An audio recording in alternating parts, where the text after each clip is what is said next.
करें स्टार्ट।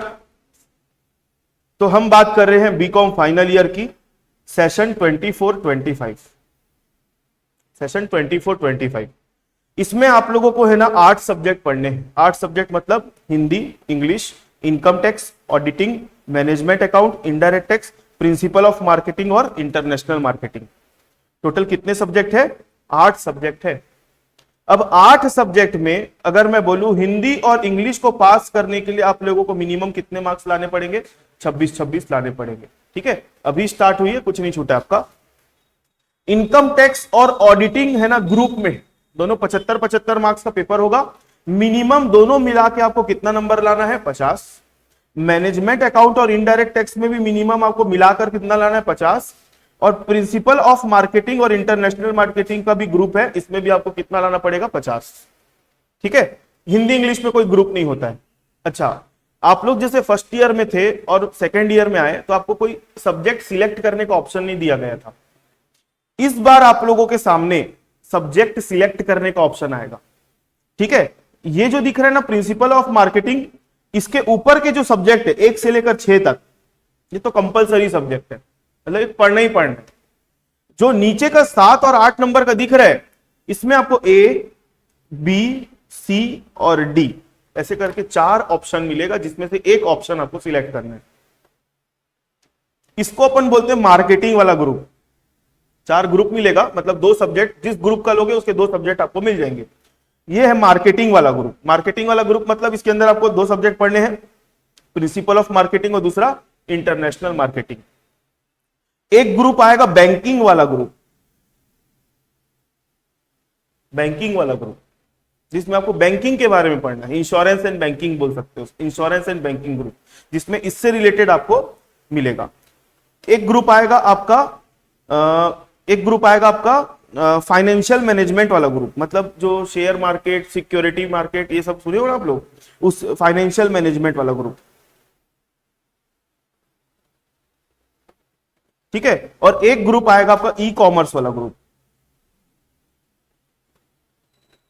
ये 4 ग्रुप आपको मिलेंगे। जैसे अभी आप लोग एडमिशन लोगे ना कॉलेज में, तो फॉर्म भरते समय आपके सामने 4 ऑप्शन आएगा, कौन सा वाला लेना चाहते हो, ये वाला, ये वाला, ये वाला, ये वाला। सर आप बाकी तीनों का तो डिटेल नहीं लिखे हो, ऊपर वाला ही डिटेल क्यों लिखे हो? ये कारण ये है कि मैक्सिमम बच्चे, 95% बच्चे मैं बोल सकता हूं, इसी को ही लेते हैं, ये वाले सब्जेक्ट को नहीं लेते। कारण उसके पीछे 2-3 कारण है। सबसे पहला कारण है कि ऑलरेडी आपके सामने 3 प्रैक्टिकल आ गया है, ऑलरेडी आपके सामने 3 प्रैक्टिकल आ गया है। बैंकिंग लोग है ना, तो बैंकिंग क्या ज्यादा बच्चे लेते नहीं है। तो जैसे आप लोग कॉलेज जा रहे हो तो कॉलेज में इसकी रेगुलर क्लासेस नहीं लगती है, कुछ कुछ कॉलेज है जहां लगा देंगे, लेकिन अब एक ही बच्चा अगर मान लो बैंकिंग वाला लिया है तो कॉलेज वाले टीचर लोग भी थोड़ा सा पीछे हटते, या तो मना कर देंगे आपको लेने से, मत तो कोई लिया नहीं है, या तो फिर आप सिंगल होना तो आपको बोलेंगे नहीं, सिंगल या बहुत कम लोगों बोलेंगे ना, तो ध्यान नहीं देते पढ़ाने में उतना। मैं किसी कॉलेज का नाम नहीं ले रहा हूं, लेकिन जनरली ऐसा सुनाई देता है। और क्योंकि ये सारे जो सब्जेक्ट्स है ये जनरली लेते नहीं है ना ज्यादा, तो इससे रिलेटेड पढ़ने का मटेरियल भी नहीं मिलता मार्केट में ज्यादा। जैसे आप मार्केटिंग ले रहे हैं ना बच्चे, इसकी गाइड लेने जाओगे ना, आपको मार्केटिंग की गाइड आराम से मिल जाएगी, जिस भी गाइड से पढ़ते हो आप, गाइड या बुक से। इनकी क्या है, स्टडी मटेरियल की उपलब्धता भी बहुत कम रहती है, मतलब अवेलेबल नहीं रहता मार्केट में। बच्चा भटक जाता है कि इसको लू कहां से, फिर दूसरे दूसरे कोर्स के सब्जेक्ट की बुक उठा के फिर अपने में जबरदस्ती उसको पढ़ना पड़ता है, तो वो कॉन्फिडेंस नहीं आता फिर। ठीक है, तो बैंकिंग वाला, बैंकिंग एंड इंश्योरेंस बोल सकता हूं मैं, ये वाला ग्रुप है। एक फाइनेंशियल मैनेजमेंट वाला ग्रुप है और ई कॉमर्स वाला ग्रुप है। अगर मैं स्टूडेंट रहता और मेरे को बोलते चारों में से कौन सा सब्जेक्ट सिलेक्ट करना है आज के डेट में, तो भले मार्केट में मटेरियल मिले मत मिले, मैं ई कॉमर्स वाला सिलेक्ट करता, क्योंकि आज के डेट में ट्रेंडिंग यही है। ई कॉमर्स मतलब ऑनलाइन प्लेटफॉर्म से अपनी चीजों को बेचना, ऑनलाइन प्लेटफॉर्म अमेजॉन, फ्लिपकार्ट, ये सब जो काम हो रहा है ऑनलाइन चीजों को बेचना मार्केट में, वो ई कॉमर्स वाली चीजें है ना, तो मैं ये लेता, मैं अगर स्टूडेंट रहता तो। लेकिन मैं आप लोगों को प्रीफर करूंगा कि आप लोग इसको लो, क्योंकि ये कंपेरेटिवली बहुत इजी पड़ता है पढ़ने के लिए और ज्यादा लोड नहीं देता, इजी है, बहुत इजी है, मतलब इसको आपको ज्यादा मेहनत नहीं करनी पड़ेगी। बैंकिंग इंश्योरेंस लोगे तो थोड़ा सा कंपेरेटिवली हार्ड है, क्योंकि बैंकिंग वाले रूल्स रेगुलेशन आ जाते हैं, इंश्योरेंस के रूल रेगुलेशन आ जाते हैं। फाइनेंशियल मैनेजमेंट वाला ग्रुप लोगे तो ये खुद अपने आप में प्रैक्टिकल सब्जेक्ट हो जाता है, फाइनेंशियल मैनेजमेंट, ठीक है। और एक सब्जेक्ट है ई कॉमर्स वाला, तो मैं स्टूडेंट रहता तो ये वाला ग्रुप लेता। हाँ, ये जो मैं तो ग्रुप का नाम लिखा हूं, हर ग्रुप के अंदर आपको दो दो सब्जेक्ट का पेपर मिलेगा।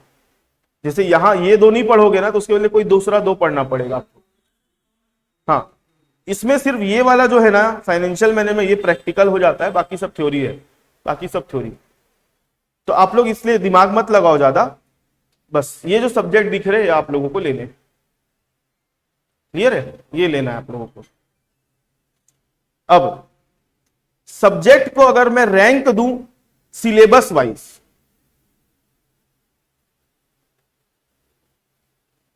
सिलेबस वाइज अगर मैं रैंक दूं तो इनकम टैक्स को मैं फर्स्ट नंबर का रैंक दूंगा, सबसे डिफिकल्ट तीनों सब्जेक्ट के कंपैरिजन में। सेकंड नंबर पर मैं रैंक दूंगा किसको, मैनेजमेंट को। और थर्ड नंबर पर रैंक दूंगा मैं किसको, इनडायरेक्ट टैक्स को। और अगर थ्योरी भी अगर इंक्लूड कर लूं रैंकिंग के वाइज, तो थ्योरी में अगर मैं इंक्लूड करूं तो इसको मैं दे रहा हूं थर्ड नंबर, और इनडायरेक्ट टैक्स को दूंगा कितना नंबर, 4 नंबर, ठीक है। ऑडिटिंग थ्योरी जरूर है, लेकिन हालत खराब जरूर कर देती है फाइनल ईयर, नंबर नहीं आता इसमें, मतलब पूरा टेक्निकल लैंग्वेज यूज करना पड़ता है ऑडिट पढ़ते समय अपने को। आई बात समझ में। जैसे आप लोगों ने फर्स्ट ईयर में बीआरएफ पढ़ा था, तो एक लॉ था वो। फिर सेकेंड ईयर में आप लोगों ने कंपनी लॉ पढ़ा है, वो भी एक लॉ है, उसकी लैंग्वेज तो देखे होंगे आप कैसी रहती है। तो ऑडिट भी अपने आप में एक ऐसा सब्जेक्ट है जो पूरा आप लोगों को उसकी भाषा सीखनी पड़ेगी, उसके वर्ड्स। तो ये दिक्कत करता है थोड़ा सा, मतलब ये बच्चा अगर अच्छे से नहीं पढ़ेगा ना तो प्रॉब्लम आती है। और ये जो दो सब्जेक्ट है ना, ये तो मार्केटिंग से रिलेटेड, जैसे मैनेजमेंट पढ़े थे ना, प्रिंसिपल ऑफ बिजनेस में इजी था ना थोड़ा, वो ऐसे ही है वाला, क्लियर है। तो ये ज्यादा आप लोगों को दिक्कत नहीं आएगी। मेन जो है आपको income tax, audit, management account और इनडायरेक्ट, ये 4 सब्जेक्ट में स्ट्रगल करना है पूरे साल भर, ठीक है। इंग्लिश की बात करूं तो इंग्लिश में फर्स्ट ईयर में 15 नंबर का ग्रामर आता था, सेकेंड ईयर में 20 नंबर का ग्रामर, और फाइनल ईयर में 25 नंबर का ग्रामर आएगा। 5-5 नंबर हर साल बढ़ जाता है, मतलब 25 नंबर का डू एज डायरेक्टेड आएगा, प्लस 50 नंबर का आप लोगों का नॉर्मल जो थ्योरी क्वेश्चन है वो आएगा। इंग्लिश की क्लास की अगर मैं बात करूं तो मैं आप लोगों को हर साल के बच्चों को मैं इंग्लिश फ्री में लास्ट में पढ़ाता हूं। एग्जाम जब आएगा ना तो मेरे तरफ से इंग्लिश की क्लास आप लोगों के लिए कॉम्प्लीमेंट्री रहती है, डू एज डायरेक्टेड वगैरह सब कराऊंगा मैं। तो एग्जाम के टाइम पे बात करेंगे हम फरवरी के महीने में, तो अभी इंग्लिश को मैं कुछ बोल नहीं रहा हूं। सिलेबस वाइज अगर बात करूं तो इनकम टैक्स को फर्स्ट नंबर दिए हैं, मैनेजमेंट अकाउंट को सेकंड नंबर, ऑडिटिंग को थर्ड नंबर और इनडायरेक्ट टैक्स को फोर्थ नंबर। मेहनत भी उस हिसाब से करनी पड़ेगी। और डिफिकल्टी वाइज भी अगर मैं बात करूं, तो इनकम टैक्स को वापस से फर्स्ट नंबर दिया जाएगा, मैनेजमेंट अकाउंट को सेकंड नंबर, ठीक है, ऑडिटिंग को थर्ड नंबर और इनडायरेक्ट टैक्स को फोर्थ नंबर। सिलेबस ऑडिटिंग का भी ज्यादा है, इनडायरेक्ट टैक्स, ऑडिटिंग पढ़ने में आपको इनडायरेक्ट टैक्स से ज्यादा समय लगेगा। नंबर ऑफ क्लासेस की अगर बात करूं तो लगभग इनकम टैक्स पढ़ने में ठीक ठाक पढ़ोगे तो 3 महीना, ठीक है। मैनेजमेंट अकाउंट अगर आप पढ़ते हो तो मैनेजमेंट अकाउंट को ठीक ठाक पढ़ोगे तो 2 महीना। इनडायरेक्ट टैक्स अगर पढ़ते हो ठीक ठाक तो 20 डेज,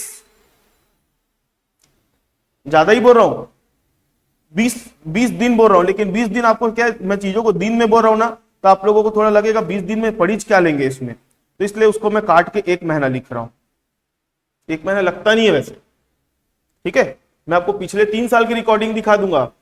1 साल की रिकॉर्डिंग थी 20 दिन की, पूरा कंप्लीट सिलेबस, एक क्वेश्चन बनाया उसके बाद भी। 1 साल की रिकॉर्डिंग थी 18 क्लास की और 1 साल की थी 16 क्लास। 3 साल की रिकॉर्डिंग है मेरे पास अभी अवेलेबल।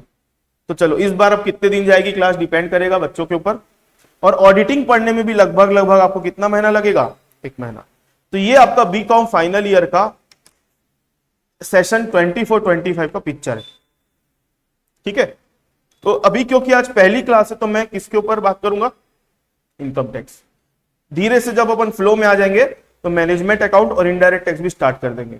हमारी जो मेन क्लासेस ये 3 सब्जेक्ट पर चलेगी, इनकम टैक्स, मैनेजमेंट अकाउंट और इनडायरेक्ट टैक्स। ये 3 सब्जेक्ट तो कंपलसरी सारे बच्चों को पढ़ाऊंगा ही मैं। ऑडिटिंग जो है वो ऑप्शनल है, ऑडिटिंग ऑप्शनल है बोलने का मतलब जो बच्चा बोलेगा सर हमको ऑडिट पढ़ना है तो उनका बैच अलग बनेगा, जो बोलेगा नहीं पढ़ना है तो उनका बैच नहीं बनेगा। ऑडिटिंग का ये, और जो बच्चा ऑडिटिंग पढ़ता है तो इसके लिए कोई गाइड और बुक लेने की जरूरत नहीं है, मैं अपने नोट्स आप लोगों को दूंगा, ऑडिट उससे पढ़ोगे, ठीक है, ऐसा है, तो उसकी बैच अलग बनेगी। लेकिन अभी जो बैच है वो 3 सब्जेक्ट की बैच है, इनकम टैक्स, मैनेजमेंट अकाउंट और इनडायरेक्ट टैक्स। हाँ, और जब इंपॉर्टेंट क्वेश्चन की बात आएगी तो चाहे हमारे यहाँ कोई बच्चा ऑडिट पढ़े या मत पढ़े कोई दिक्कत नहीं है, इंपॉर्टेंट क्वेश्चन इसका भी मिलेगा, इसका भी मिलेगा, इसका भी मिलेगा, इसका भी मिलेगा, इसका भी मिलेगा, इसका भी मिलेगा, सारे सब्जेक्ट का इंपॉर्टेंट जरूर मिलेगा आप लोगों को, ठीक है। चलो, तो अब अपन बात करते हैं अपने मेन सब्जेक्ट की, इनकम टैक्स। तो ये ग्रुप आप लोग जब सिलेक्ट करने जाओगे ना तो बिल्कुल इसका ध्यान रखना, ठीक, मार्केटिंग वाला ही लेना।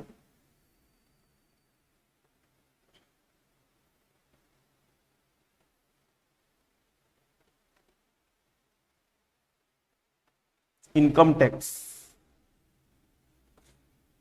इनकम टैक्स नाम सुने हो इनकम टैक्स? कभी नाम तो सुने ही होंगे। क्या होता है इनकम टैक्स का मतलब, बोलो।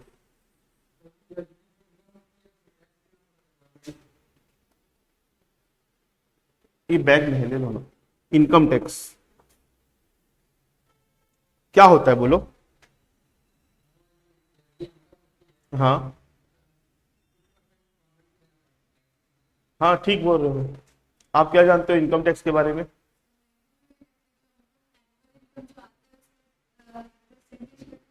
हाँ, सिंपल सी बात है, टैक्स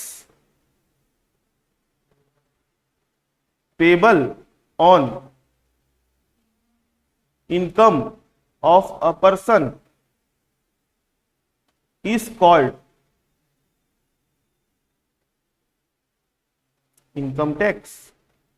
बस सिंपल सी एक लाइन की मीनिंग अगर मैं बोलूं तो tax payable on income of a person is called income tax, इतनी सी बस लाइन है।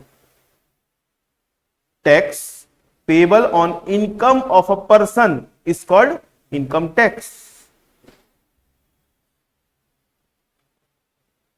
ये सब्जेक्ट अगर इतना एक लाइन में अगर इसकी बात खत्म हो जाती तो इसके लिए कोई सब्जेक्ट बनाते क्या? और अभी थोड़ी देर पहले बताया 3 महीना लगेगा पढ़ने में, अगर अच्छे से पढ़ोगे तो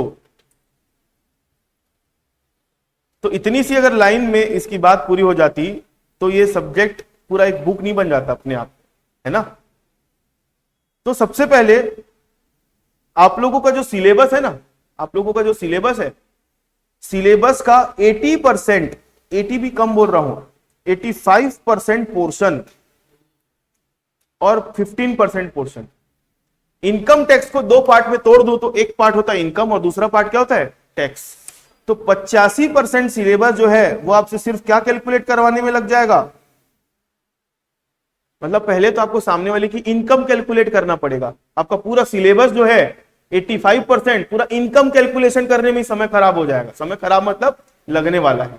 और बाकी 15% जो सिलेबस है वो टैक्स की कैलकुलेशन में लगने वाला है। सोच लो सिलेबस की क्या है। अब भाई किसी की इनकम कैलकुलेट करोगे तभी तो उसके ऊपर टैक्स निकाल पाओगे ना। अब लोग क्या करते हैं, मैं किसी एक को नहीं बोल रहा हूं, लोगों को लग रहा है कि टैक्स पे करना है ना तो कहीं ना कहीं इनकम अपनी गलत कैलकुलेट करेगा वो, या उसको नियम की जानकारी नहीं होगी तो सही रूल नहीं लगाने के कारण उसकी इनकम गलत आएगी, या किसी के मन में खोट है तो वो इनकम को कम कैलकुलेट करेगा। अब कम कैलकुलेट करेगा तो टैक्स भी कम देना पड़ेगा। तो इसलिए इनकम टैक्स वालों ने नियम कानून बनाए हैं इनकम की कैलकुलेशन करने के लिए, जिसको फॉलो करना पड़ता है। उस रूल के हिसाब से आपको सामने वाले की इनकम कैलकुलेट करना पड़ता है। तो वो जो इनकम आएगी ना वो प्रॉपर इनकम होगी, उस इनकम पर फिर अपने को क्या निकालना है, टैक्स। और टैक्स निकालने की भी कैलकुलेशन करने का पूरा अपना प्रोसेस होता है। ऐसे किसी के ऊपर कुछ भी टैक्स नहीं लगा देते। कोई अगर सीनियर सिटीजन है, कोई अगर सुपर सीनियर सिटीजन है, कोई नॉर्मल सिटीजन है, कोई कंपनी है, कोई पार्टनरशिप फर्म है, सबके लिए टैक्स कैलकुलेशन करने का अलग अलग नियम है। तो 15% जो पोर्शन है वो टैक्स की कैलकुलेशन में लगेगा और 85% जो सिलेबस का जो समय है अपना कहां लगेगा, इनकम की कैलकुलेशन पे। ठीक है, तो अपन वापस से डेफिनेशन में आते हैं। कुछ डाउट है? हाँ, तो अपन वापस से अपने सिलेबस में आ जाते हैं, सॉरी डेफिनेशन में आ जाते हैं। क्या बोलता है इनकम टैक्स की definition? Tax payable on income of a person is called income tax. तो सबसे पहला वर्ड हमारे सामने आता है टैक्स। सबसे पहला वर्ड हमारे सामने क्या आया? टैक्स। क्या होता है टैक्स? टैक्स क्या होता है? हिंदी में टैक्स को बोलते हैं कर। हाँ, कर मतलब वो वाला कर नहीं, कर मतलब जैसे अपन कोई काम कर रहे हैं वो वाला कर नहीं। ये जो कर वाला जो टैक्स है, यहां पे टैक्स को रिप्रेजेंट करता है। ठीक है, क्या होता है टैक्स का मतलब? टैक्स जो होती है ना, गवर्नमेंट जो है, जो गवर्नमेंट होती है, गवर्नमेंट को देश चलाना रहता है। देश चलाने के लिए गवर्नमेंट को क्या चाहिए? मुद्रा, पैसा। तो टैक्स जो होता है गवर्नमेंट का एक मेजर सोर्स ऑफ रिवेन्यू होता है, जिसकी मदद से गवर्नमेंट जो है देश को चलाती है। इतने सारे इंफ्रास्ट्रक्चर डेवलपमेंट हो रहे हैं। कोविड आया था तो वैक्सीन लगी आप लोगों को फ्री में, सबको लगी, है ना। जो भी चीजें गवर्नमेंट देश पर खर्चा कर रही है वो सब कहां से आता है? टैक्स। गवर्नमेंट के पास और भी सोर्सेज ऑफ रिवेन्यू होते हैं, लेकिन एक मेजर सोर्स ऑफ रिवेन्यू अगर बोलूं तो टैक्स है। अगर गवर्नमेंट 100 रुपए कमा रही है तो 100 में से लगभग लगभग 40 से 50% पैसा कहां से आ रहा है? टैक्स से आता है। तो हम इतना तो पता चल गया टैक्स कौन लेती है हमारे से? गवर्नमेंट। टैक्स है ना दो टाइप का होता है। अगर आप लोग 12वीं पढ़े होंगे, नेशनल इनकम वाला चैप्टर, तो उसमें आया होगा। टैक्स जो है दो टाइप का होता है, एक होता है डायरेक्ट टैक्स और दूसरा होता है इनडायरेक्ट टैक्स। एक होता है डायरेक्ट टैक्स और दूसरा होता है इनडायरेक्ट टैक्स। डायरेक्ट टैक्स का मतलब होता है इनकम टैक्स, और इनडायरेक्ट टैक्स के अंदर आता है जीएसटी, दूसरा आता है कस्टम ड्यूटी, और तीसरा आता है, हम अभी कौन से स्टेट में हैं? छत्तीसगढ़। तो छत्तीसगढ़ स्टेट और सीजी एक्साइज, दारू पर लगने वाला टैक्स। ठीक है, तो ये तीन टैक्स जो है कौन से टाइप में आ जाते हैं? इनडायरेक्ट में। और डायरेक्ट में कौन सा आ जाता है? Income tax. तो अब आपका सिलेबस वापस से देखो, इनकम टैक्स मतलब आपको डायरेक्ट टैक्स पढ़ा रहा है, और आप लोग जब इनडायरेक्ट टैक्स पढ़ोगे ना तो इनडायरेक्ट टैक्स के अंदर आप लोगों को ये तीन टैक्स पढ़ने पड़ेंगे, जीएसटी, कस्टम ड्यूटी और एक्साइज ड्यूटी। तो अभी क्योंकि हमारा मेन सब्जेक्ट इनकम टैक्स है ना, तो इसके बारे में अभी थोड़ी देर में बात करूंगा। इसका अभी थोड़ा सा इंट्रो ले लो। Goods and service tax, GST मतलब क्या होता है? गुड्स और सर्विस के बेचने पर, सप्लाई होने पर जो टैक्स लगता है उसको हम क्या बोलते हैं? जीएसटी। कस्टम ड्यूटी मतलब आप विदेश से कोई सामान इंपोर्ट कर रहे हो, इंपोर्ट विदेश से, देश के बाहर से, तो आपको वहां पर क्या देना पड़ेगा? कस्टम ड्यूटी देना पड़ेगा। हाँ हाँ, उसको इंपोर्ट ड्यूटी भी बोल सकते हैं। और एक होता है सीजी एक्साइज। हमारे देश में बहुत सारे राज्य हैं, स्टेट है, कोई स्टेट में दारू बैन है तो कोई स्टेट में दारू वैलिड है। जैसे हमारे यहाँ पे छत्तीसगढ़ में दारू लीगल है, तो गवर्नमेंट जो है, जो दारू बिकती है तो दारू के ऊपर टैक्स लगता है। तो छत्तीसगढ़ गवर्नमेंट की बात हो रही है, हम छत्तीसगढ़ के स्टूडेंट हैं इसलिए सीजी एक्साइज पढ़ेंगे। ठीक है, जिस स्टेट में दारू वैलिड नहीं होती, इलीगल होती, इलीगल नहीं बोल सकते, मतलब बैन होती है, तो वहां पर एक्साइज ड्यूटी नहीं लगाई जाती। वो इलीगल तरीके से बिकती है, मार्केट में बिकती है तब। और यहां पर हम छत्तीसगढ़ में लीगल है इसलिए इसके बारे में पढ़ेंगे। क्लियर है? तो गवर्नमेंट हमसे टैक्स दो टाइप से लेती है, एक होती है डायरेक्ट टैक्स और दूसरा होता है इनडायरेक्ट टैक्स। चलो, इनका मतलब जानने के पहले हम बात करेंगे डायरेक्ट टैक्स को डायरेक्ट टैक्स क्यों बोलते हैं और इनडायरेक्ट टैक्स को इनडायरेक्ट टैक्स क्यों बोलते हैं।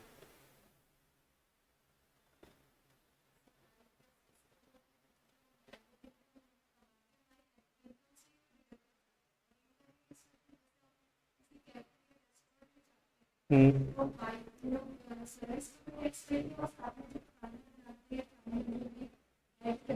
हाँ, नहीं,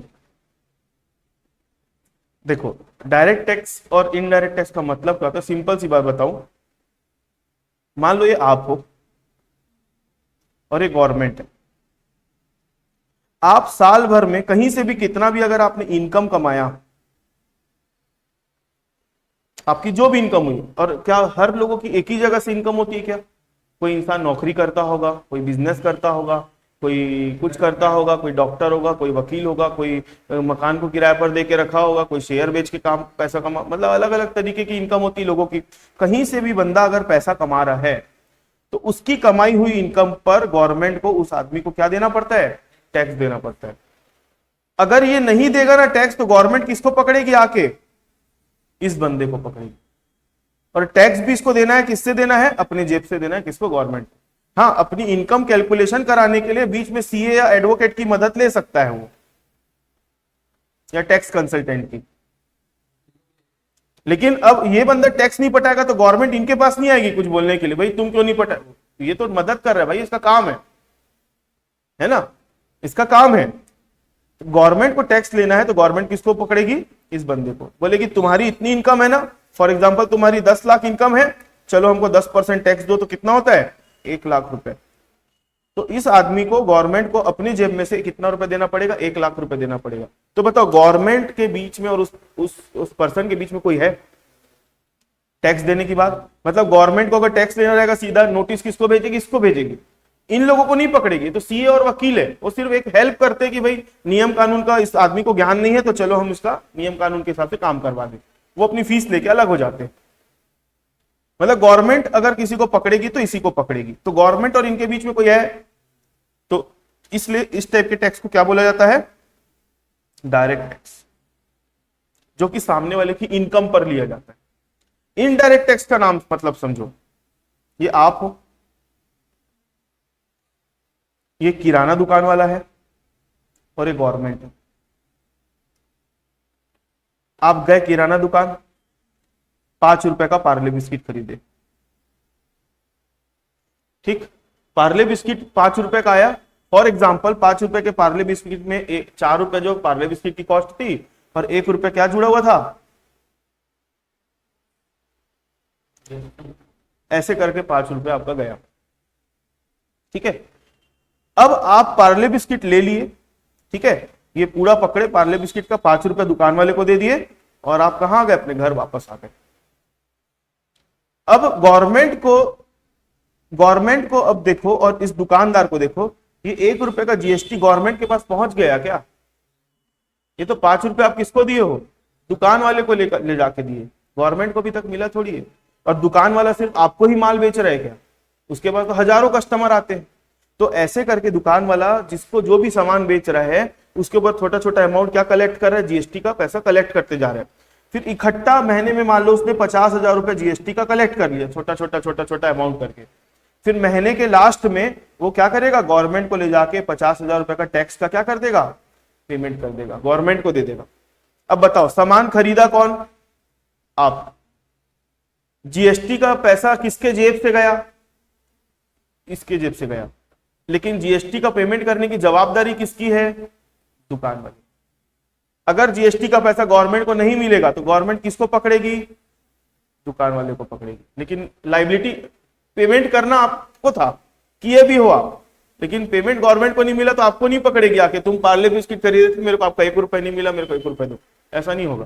गवर्नमेंट किसको पकड़ेगी, दुकान वाले को पकड़ेगी, जवाबदारी क्योंकि इसको देके रखे, जेब, इसके जेब से जा रहा है पैसा, लेकिन पकड़ेंगे किसको, इसको। तो इसलिए यहां पर इनडायरेक्ट कनेक्शन बन रहा है, इसलिए इस टाइप के टैक्स को क्या बोला जाता है, इनडायरेक्ट टैक्स, इनडायरेक्ट टैक्स, ठीक है। तो जो दुकानदार होता है ना, वो पूरा जीएसटी का पैसा कलेक्ट करता है, हर कस्टमर से उसका पूरा हिसाब रखेगा, और हिसाब रखने के बाद इकट्ठा करके पैसा फिर किसको पे कर देगा, गवर्नमेंट को। तो गवर्नमेंट को जब पैसा चाहिए रहेगा, वो दुकान वाले को नोटिस भेजेगी, आपको नहीं भेजेगी, ठीक। तो इस टाइप के टैक्स को क्या बोला जाता है, इनडायरेक्ट टैक्स। तो ये है भाई डायरेक्ट टैक्स और इनडायरेक्ट टैक्स के बीच में डिफरेंस। डायरेक्ट टैक्स को डायरेक्ट क्यों बोला जाता है कि गवर्नमेंट और पर्सन के बीच में कोई नहीं होता। गवर्नमेंट को टैक्स वसूलना डायरेक्ट पर्सन को पकड़ेगी, और गवर्नमेंट को टैक्स चाहिए तो यहां पर किसको पकड़ेगी, जो मीडिएटर है उसको पकड़ेगी। क्लियर है? तो ये डिफरेंस है डायरेक्ट टैक्स और इनडायरेक्ट टैक्स। तो इस डेफिनेशन में देखो मैंने 3 चीजों को हाईलाइट किया है, किसको किसको, इनकम टैक्स तो लास्ट में है ही, उसको हाईलाइट मत बोलो, इसको मैं हटा देता हूं। 3 चीजों को मैंने हाईलाइट किया, टैक्स, इनकम और पर्सन। तो मैंने अभी आप लोगों को क्या एक्सप्लेन कर दिया, टैक्स को एक्सप्लेन कर दिया। अब अपन बात करेंगे इनकम।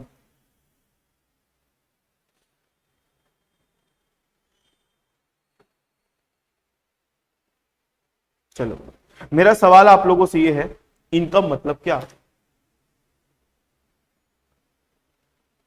इनकम मतलब क्या? इनकम मतलब जो हम पैसा कमाते हैं उसको इनकम बोलते हैं। तो आप मेरे हिसाब से प्रियंका आप ये बताओ कि इनकम लोग कहां कहां से पैसा कमा सकते हैं, सोर्स ऑफ इनकम क्या क्या हो सकती है? ठीक है, एक बिजनेस हो गया, और बिजनेस भी कोई एक ही प्रकार का बिजनेस होता है कि बिजनेस में भी बहुत वैरायटी ऑफ बिजनेस होता है? बिजनेस में बहुत बड़ा फील्ड है, जैसे मैं एज अ टीचर भी हूं, मैं टैक्स कंसल्टेंट भी हूं, तो मेरा एक बिजनेस हो गया। ठीक है, मैं मान लो एक स्कूल में जॉब करता हूं, तो मेरी वहां पे क्या मिल रही है, मेरे को वहां से सैलरी मिलेगी। तो ऐसे मेरे को आपसे मेरे को 5 एग्जाम्पल चाहिए कोई इनकम के। भैया वो मोबाइल को वहां रख दो तो, प्रभु भैया बार बार बज रहा है वो मोबाइल, वहीं रख दो वाले रूम में।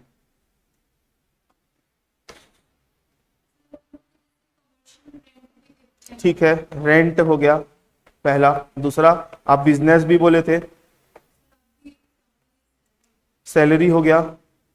चौथा,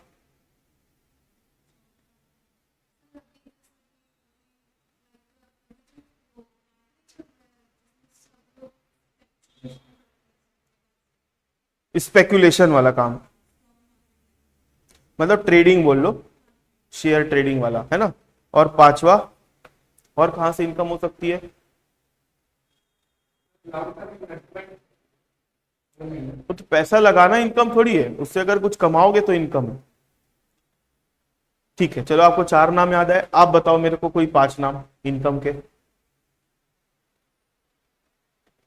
कहां कहां से इंसान पैसा कमा सकता है।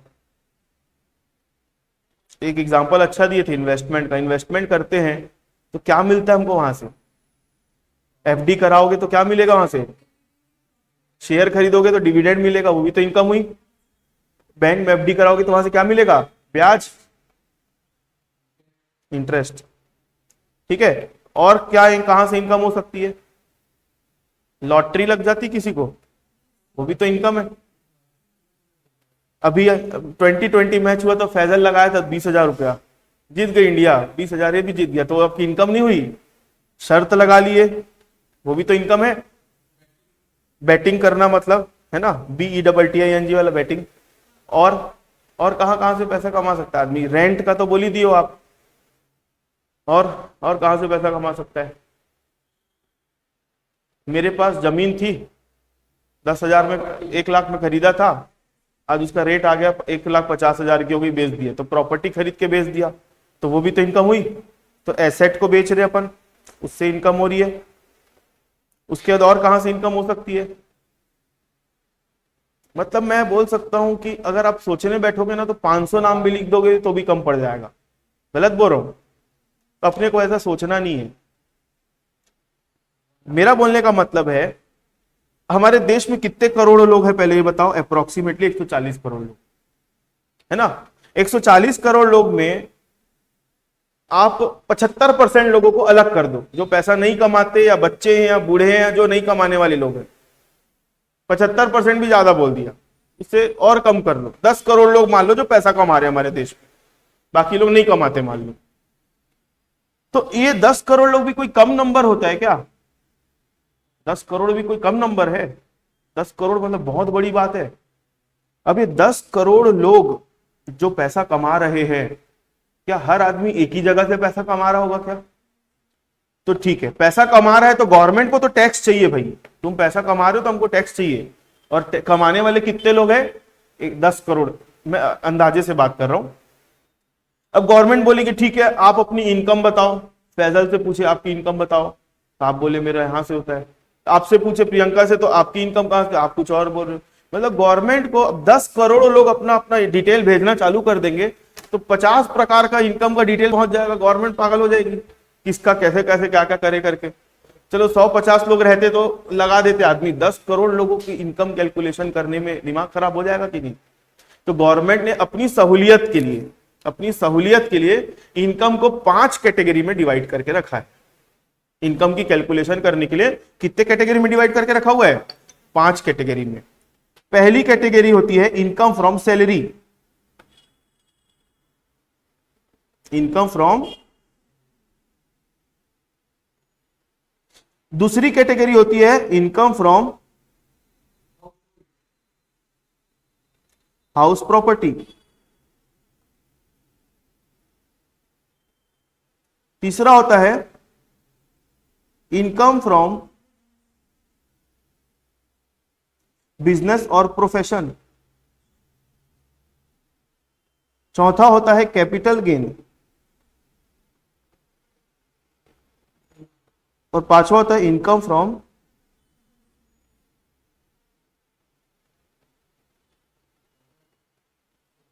Other sources. मतलब जितनी भी प्रकार की इनकम है उनको 5 कैटेगरी में क्लासिफाई किया है। अब जिन लोग नौकरी करते हैं तो उनको वहां से क्या मिल रहा होगा, सैलरी। जो लोग नौकरी से रिटायर हो गए तो उनको क्या मिल रहा होगा, पेंशन। तो ऐसे लोग जिन लोग नौकरी करते हैं उनको कहीं से सैलरी या पेंशन मिल रही, तो उसकी बात कहां पर होगी, इनकम फ्रॉम सैलरी। मतलब उससे रिलेटेड रूल कहां लिखे हो मिलेंगे, आपको यहां पर मिलेंगे।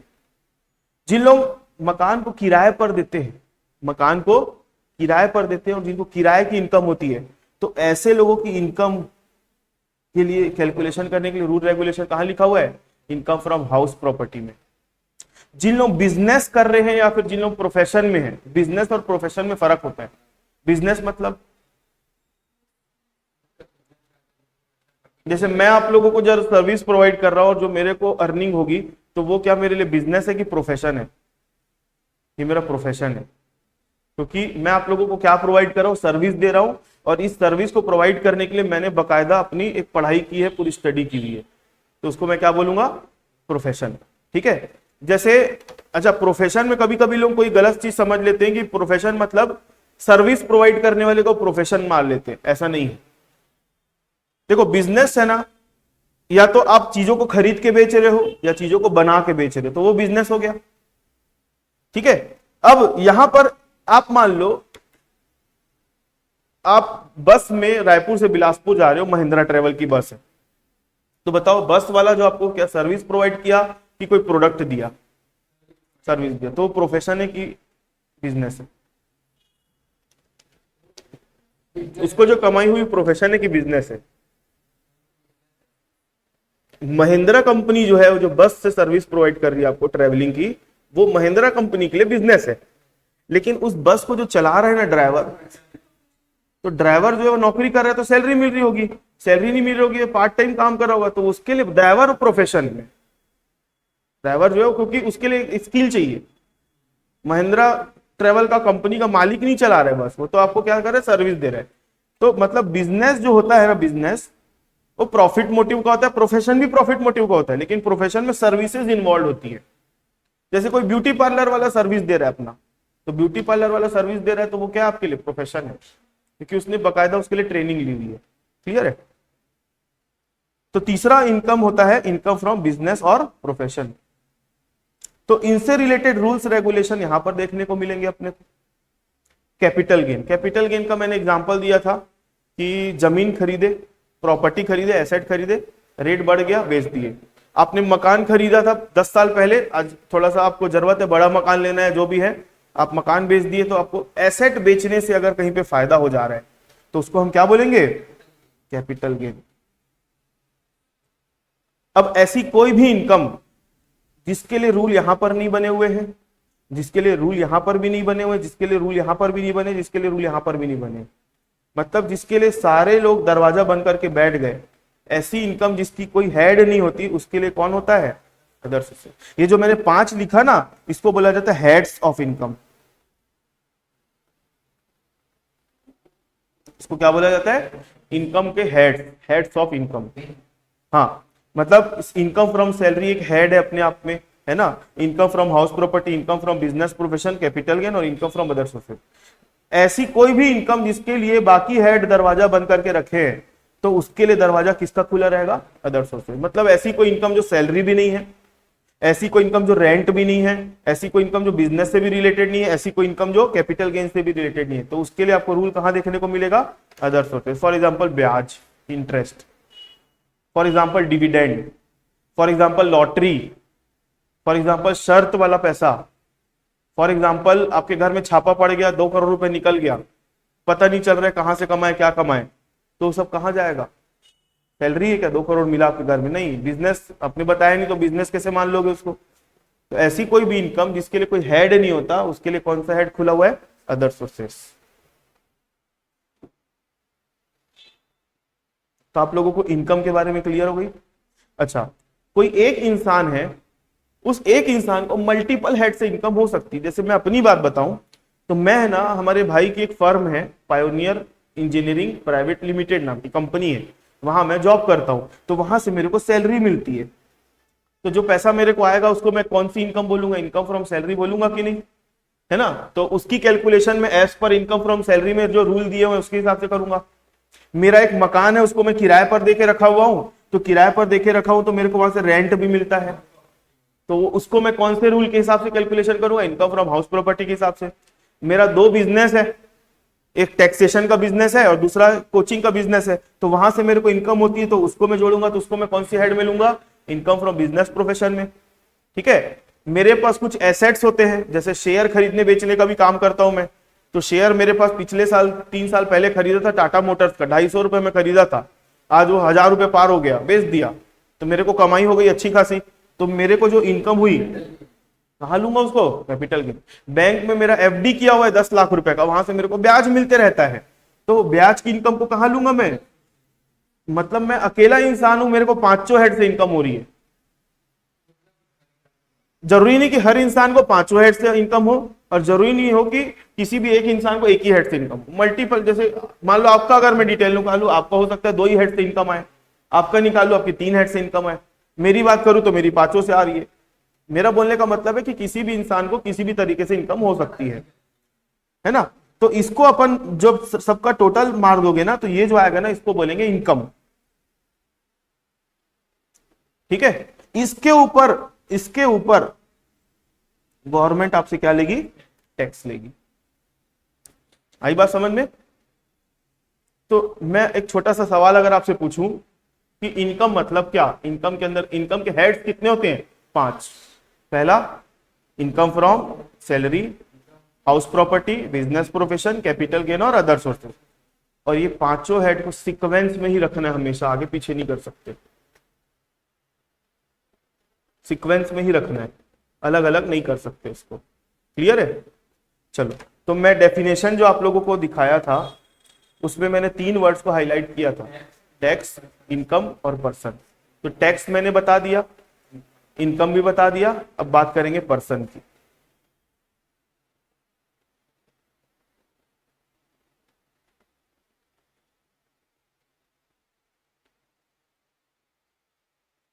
पर्सन, पर्सन वर्ड से क्या समझते हो? हिंदी में इसको व्यक्ति बोलते हैं, व्यक्ति।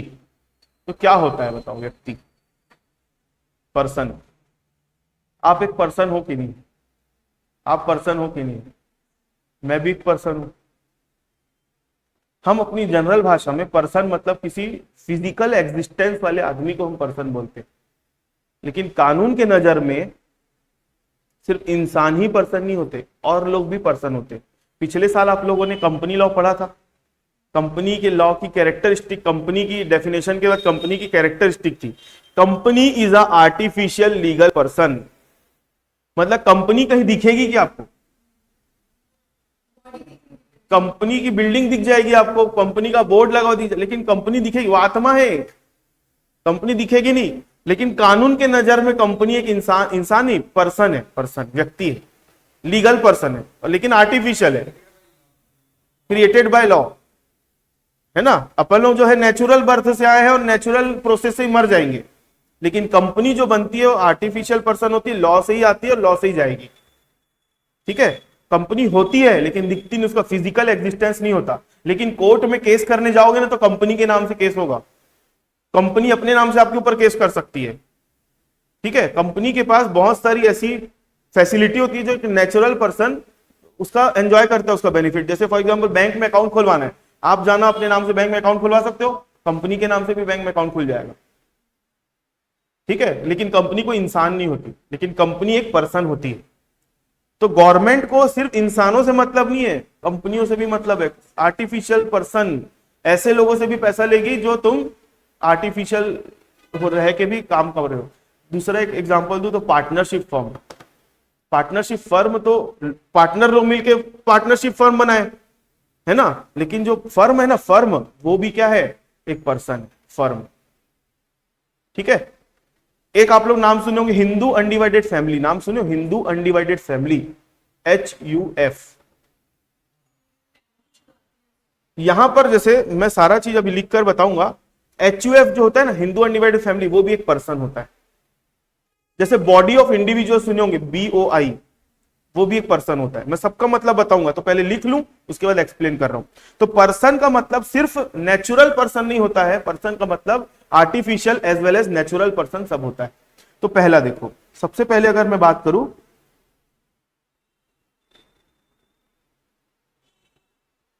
इंडिविजुअल्स, इंडिविजुअल्स मतलब कौन,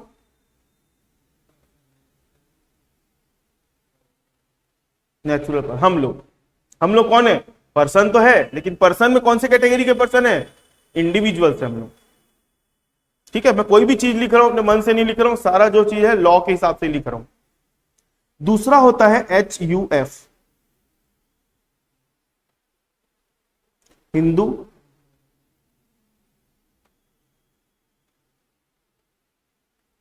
हिंदू अनडिवाइडेड फैमिली, HUF, ये भी एक पर्सन है। जैसे किसी किसी का देखना, मान लो ये मैं हूं, अभी मेरी शादी नहीं हुई मान लो, ठीक है, तो ये क्या है, मैं अकेला भी सिंगल हूं, तो मैं फैमिली कहलाऊंगा क्या, नहीं। मेरे ऊपर के मेरे पापा मम्मी लोग, इन लोग फैमिली कहलाएंगे, लेकिन मैं फैमिली कहलाऊंगा क्या, नहीं। अब मेरी शादी हो गई, तो हम लोग 2 लोग हो गए, उसके बाद हमारे बच्चे हुए मान लो, इतने सारे नहीं होते हैं, फिर भी मैंने ऐसी बना दिया है। ठीक है, अब हम लोग फैमिली कहलाएंगे कि नहीं कहलाएंगे बताओ। हम लोगों के दिमाग में एक बात आई, चलो बिजनेस करते हैं, सब भिड़ गए बिजनेस करने के लिए, मैं, मेरी पत्नी, मेरे बच्चे, सब। तो अब बिजनेस करने के लिए भिड़ गए, तो हमने कोई पार्टनरशिप किया क्या, सब बैठते हैं दुकान में जाके, हमने कोई पार्टनरशिप किया आपस में, नहीं। हमने कोई कंपनी बना ली क्या, नहीं। हमने कोई ऐसा कोई आपस में एग्रीमेंट किया क्या, नहीं। हम लोग तो एक परिवार है, परिवार का हम बिजनेस चला रहे हैं, और हम लोग धार्मिक रूप से हम लोग क्या, हिंदू है। तो इनकम टैक्स लॉ के हिसाब से एक HUF करके एक स्टेटस होता है, जहां पे फैमिली को एक पर्सन माना जाता है, उसको बोला जाता है हिंदू अनडिवाइडेड फैमिली। अब आपको पहचानना है हिंदू अनडिवाइडेड फैमिली, तो कोई कोई दुकान के ऊपर में जाके देखना, एंड ब्रदर्स या एंड सन्स लिखा रहता है, तो मतलब वो फैमिली बिजनेस है। मतलब फैमिली बिजनेस का मतलब ये होता है कि ये भी इंसान है, इन लोग सब मिल के काम कर रहे हैं, और इन लोग परिवार के लोग हैं, बाहर का कोई काम नहीं कर रहा है वहां पे, और इन लोग कोई नौकरी भी नहीं कर रहे हैं वहां पे, और इन लोग कोई पार्टनर भी, मेंबर है इन लोग वहां पे परिवार के। तो इसमें अलग अलग लोगों को नहीं देखा जाएगा, इसमें परिवार को देखा जाएगा, उसको क्या बोलते हैं, Hindu undivided family, HUF। Clear है। जो मेन आदमी होता है ना HUF का मेन आदमी जो होता है, उसको बोला जाता है कर्ता। ठीक है, HUF का जो मेन आदमी होता है, उसको क्या बोला जाता है, कर्ता। कर्ता धर्ता सुनो, ये हमारे परिवार का कर्ता धर्ता है, तो कर्ता वर्ड वहीं से ही आया है। मेन आदमी, मैनेजर बोल सकते हैं, मेन जो डिसीजन जिसका चलता है। अच्छा, एक चीज और सुनना,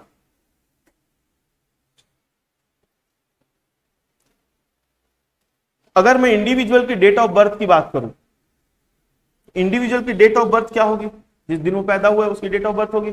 लेकिन HUF की डेट ऑफ बर्थ की बात करूं, तो HUF की डेट ऑफ बर्थ क्या होगी,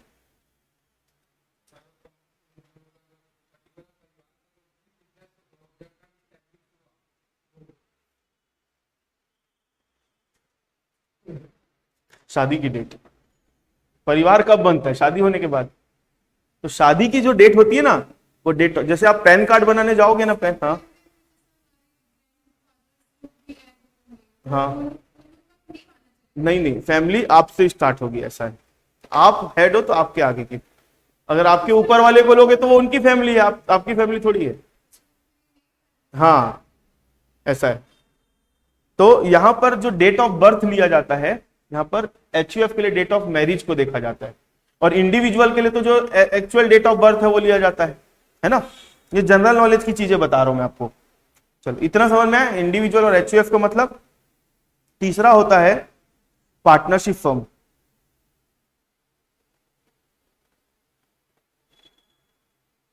अब इसके बारे में मेरे को ज्यादा बताने की जरूरत नहीं है। आप पार्टनरशिप फर्म तो जानते हो, आप लोग पढ़े भी हो। पार्टनरशिप फर्म क्या होता है? दो चार लोग इकट्ठा हो गए, मिलके एक फर्म क्रिएट कर लिए, उनका ऑब्जेक्टिव क्या था? प्रॉफिट कमाना था, तो उसको क्या बोलेंगे हम? Partnership firm. तो पार्टनरशिप फर्म का डेट ऑफ बर्थ या डेट ऑफ क्या होगा? जिस दिन ये फर्म रजिस्टर हुई ना, वो उसकी डेट ऑफ बर्थ या डेट ऑफ उसका मतलब फर्स्ट डे कहलाएगा। ठीक है। उसके बाद बात आती है कंपनी। कंपनी के भी बारे में मेरे को ज्यादा बताने की जरूरत नहीं। कंपनी के बारे में जानते हो, कंपनी का इनकॉर्पोरेशन होता है, कंपनी को रजिस्ट्रेशन करना पड़ता है। हाँ, तो इसका डेट ऑफ इनकॉर्पोरेशन ही कंपनी। हाँ, पार्टनरशिप में एग्रीमेंट की डेट को ही रजिस्ट्रेशन बोला जाता है।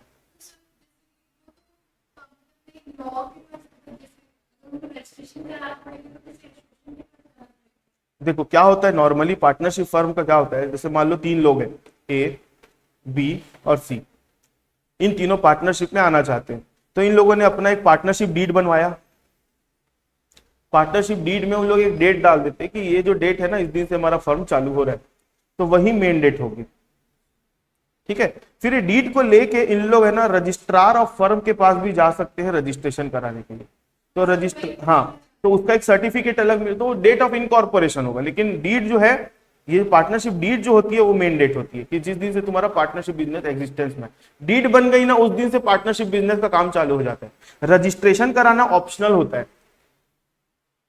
भाई आप पैदा हुए, मान लो आज कौन सी डेट है?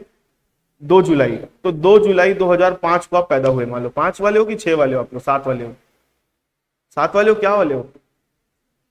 3 वाले हो। ठीक है, जो भी है। तो जो मान लो आपकी डेट ऑफ बर्थ 2 जुलाई है ना, 2005 की।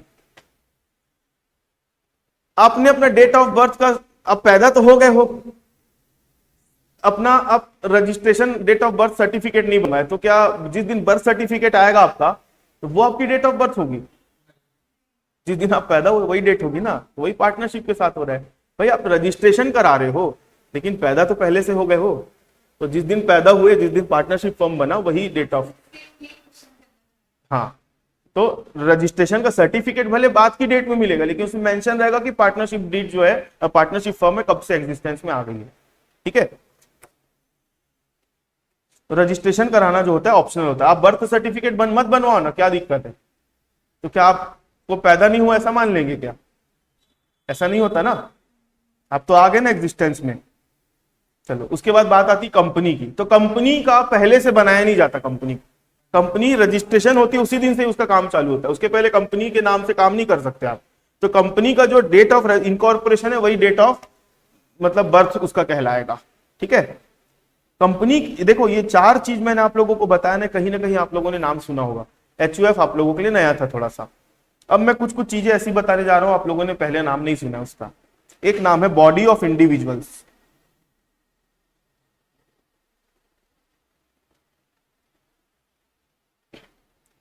बॉडी ऑफ इंडिविजुअल, इसको शॉर्ट फॉर्म BOI भी बोला जाता है। बैंक ऑफ इंडिया नहीं है, बॉडी ऑफ इंडिविजुअल है। क्या होता है BOI का मतलब?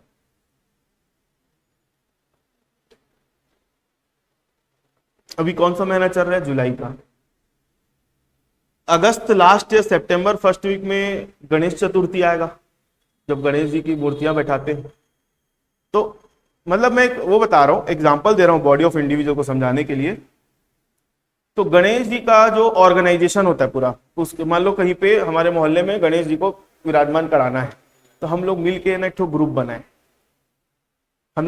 मैं कौन हूं? इंडिविजुअल। ऐसे 10-12 इंडिविजुअल इकट्ठा हो गए। ठीक है। तो हम लोग इकट्ठा हो गए ना ग्रुप बना के, तो हम क्या बन गए? बॉडी ऑफ इंडिविजुअल्स बन गए। क्या बन गए? Body of individual. अब हम सामूहिक रूप से मिल करके चंदा इकट्ठा करेंगे, तो पैसा आएगा। ठीक है। फिर जो भी वहां पर स्थापना करना है, पंडाल बनाना है, वो सब काम करना है, प्रसाद बंटवाना है, आखिरी दिन भंडारा कराना है, मतलब बाजा वाजा, पूरा पैसे का आना जाना होगा। लेकिन मैं अकेला कर रहा हूं क्यों काम? पार्टनरशिप किया क्या लोगों के साथ? नहीं। कंपनी बना लिया क्या? नहीं। हमने क्या बनाया? व्यक्तियों का समूह बनाया, संघ नहीं, समूह, ग्रुप। तो उसको हम बोलेंगे बॉडी ऑफ इंडिविजुअल्स। ट्रस्ट अलग चीज होता है, बोल सकते हो ट्रस्ट, लेकिन ट्रस्ट अलग चीज होती है। तो बॉडी ऑफ इंडिविजुअल, जहां पे कुछ इंडिविजुअल कलेक्ट हो गए कोई एक पर्टिकुलर काम करने के लिए, वो काम पूरा हो गया, फिर आप अलग अलग अपने अपने काम में लग गए। तो देखो छोटे मोटे में गली नुक्कड़ की बात नहीं कर रहा हूं, जहां पे हजारों में काम होते हैं। आप सोच के देखो, इनकम टैक्स इनके पास आएगा भी नहीं लेने के लिए टैक्स, लेकिन आप अगर मुंबई लेवल पर सोचो, जहां पर लाल बाग का राजा, कितना बड़ा करोड़ों का पैसा आता है उनके पास, करोड़ों रुपया का चंदा आता है, क्या दुनिया भर का काम होता है, तो उनकी तो कुछ पैसा बच जाता होगा ना उनके पास, या जो भी कमाई होती होगी। तो वैसे लोगों के लिए तो भाई उन लोग भी तो कमाए कि नहीं पैसा, इनकम टैक्स इनसे भी लेगी गवर्नमेंट। ठीक है, तो ये एक एग्जांपल दिया मैं, ये कभी कहीं पर भी लागू हो सकता है ये चीज। ठीक है, बॉडी ऑफ इंडिविजुअल छोटे मोटे मतलब ज्यादा उसको कोई पूछता भी नहीं, बड़े लेवल पर हो रहा है तब उसके ऊपर बात आती है। ठीक है, तीसरा होता है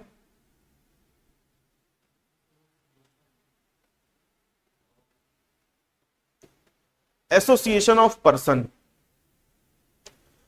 एसोसिएशन ऑफ पर्सन मतलब, आप लोगों ने जॉइंट वेंचर सुना है, एक वर्ड जॉइंट वेंचर। जैसे एक कंपनी थी Maruti plus Suzuki, hero Honda, Bajaj plus aliens, बहुत सारी कंपनी है। ठीक है, तो इनका क्या है, ये एक कंपनी है, ये भी एक कंपनी है, ये भी एक पर्सन है, ये भी एक पर्सन है। इन लोग पर्टिकुलर कोई बिजनेस करने के लिए साथ में आए हैं, इसका खुद का अपना कोई बिजनेस चलता है, इसका भी खुद अपना कोई बिजनेस चलता है, लेकिन इन लोग अभी मिल गए तो अपना, कोई किसी ने पैसा लगाया होगा तो किसी ने अपनी टेक्नोलॉजी लगाई होगी और इस तरीके से काम कर रहे। तो इनके बीच में क्या बन गया, एक जेबी बन गया, जॉइंट वेंचर बन गया। तो इसको हम क्या बोलेंगे, एसोसिएशन ऑफ पर्सन। क्लियर है?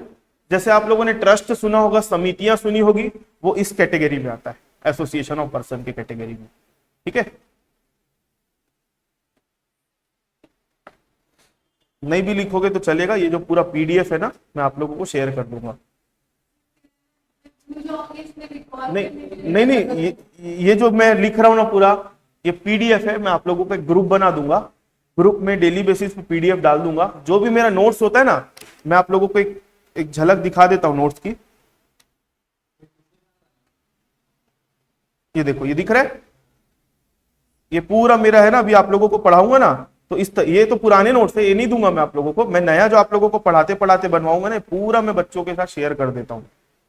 ये सब आप मेरे पास पूरा रिकॉर्ड में रहता है, जैसे आपके पास डिलीट भी हो गया तो फिर भी मेरे से ले, देखो पूरा नोट्स दिख रहा है, ये पूरा मैं आप लोगों को दूंगा। ये नया लिखवाऊंगा पूरा आप लोगों को, तो लिखने की जरूरत नहीं है। इसके पीछे कारण है बहुत बड़ा। बचपन में आप लोग साइकिल चलाना सीखे थे, तो जब सीख रहे थे तो दो साइड में चक्का लगाए होंगे, अब सीख गए तो चक्का लगा हुआ है क्या? नहीं लगा हुआ है, निकाल के फेंक दिए, काम हो गया पूरा। नोट्स की औकात उतनी अच्छी, बस पेपर में ले जाने देंगे क्या कागज? आपको क्वेश्चन बनाते तक, याद रखने तक सीखना है। जब आप सीख गए क्वेश्चन बनाना, रूल याद हो गए, उसके बाद नोट्स की जरूरत नहीं पड़ेगी। लेकिन जब तक सीखे तब तक तो नोट्स रखना पड़ेगा। तो ये मैं जितना इसका कम यूज करूं नोट्स का, उतना ज्यादा अच्छा है आप लोगों के लिए, ताकि पेपर में आपको मिलना ही नहीं ना। कुछ कुछ बच्चे ऐसे होते हैं, इनकम टैक्स में बहुत सारे रूल है, मैं अगर काउंटिंग करूं 800-900 रूल है टोटल पूरा सब्जेक्ट में। तो अब मैं अगर बोलूं कि एक कुछ बच्चे थे लास्ट ईयर, वो आखिरी दिन तक क्वेश्चन बना रहे ना, क्वेश्चन सब बनता है, लेकिन क्वेश्चन बनाते समय रूल देख रहे हैं, इसका क्या लिमिट होता है, इसकी क्या लिमिट होती है, इसकी क्या लिमिट होती, वैसे करके क्वेश्चन बन जा रहे हैं। अपनी खराब आदत डाल के रखे, नोट देख देख के क्वेश्चन बना रहे, अब पेपर में जा रहे, नोट्स मिल नहीं रहे, तो वही क्वेश्चन गलत करके आ गए पेपर में, ये प्रॉब्लम आ जाती है। इसलिए नोट्स को ज्यादा इंपॉर्टेंस नहीं लेना, जितना याद करने तक उतना, फिर उसके बाद अपने को धीरे धीरे आपको खुद ही दिमाग में चीजों को रखना है। ठीक है, तो मैंने अभी आप लोगों को क्या क्या बता दिया, individual, HUF, partnership firm, company, body of individual और एसोसिएशन ऑफ पर्सन। एक होता है local authority. Local authority, local authority का मतलब होता है क्या? नगर पालिका सुने हो, नगर निगम सुने हो, नगर पंचायत सुने हो, ग्राम पंचायत सुने हो, तो इन लोग क्या है, इन लोग कोई कंपनी है क्या?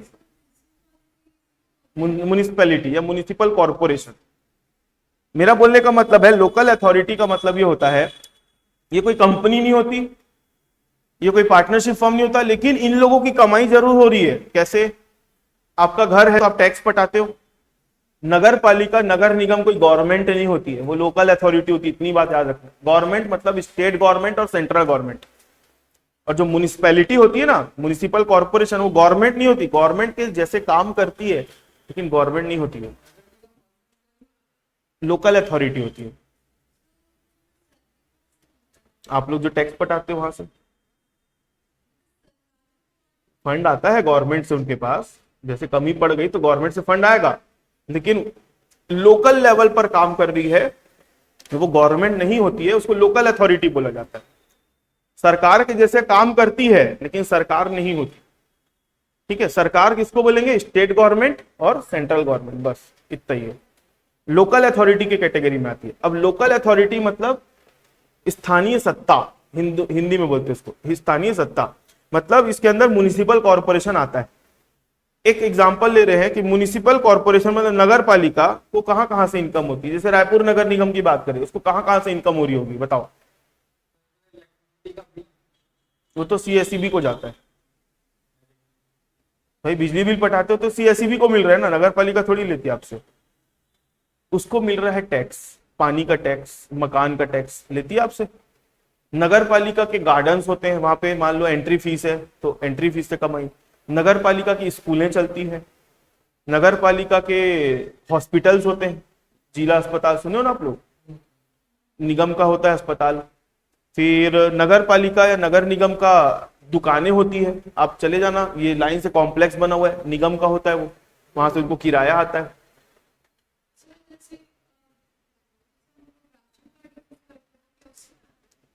राशन कार्ड तो गवर्नमेंट के लिए, गवर्नमेंट का होता है, गवर्नमेंट करवाती है, लेकिन माध्यम नगर निगम बनता है।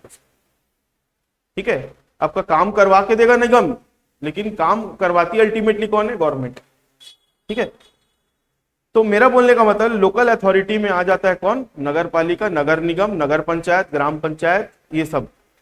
ठीक है, लोकल अथॉरिटी, म्युनिसिपल कॉर्पोरेशन बोल सकते हो।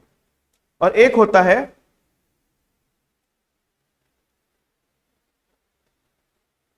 आर्टिफिशियल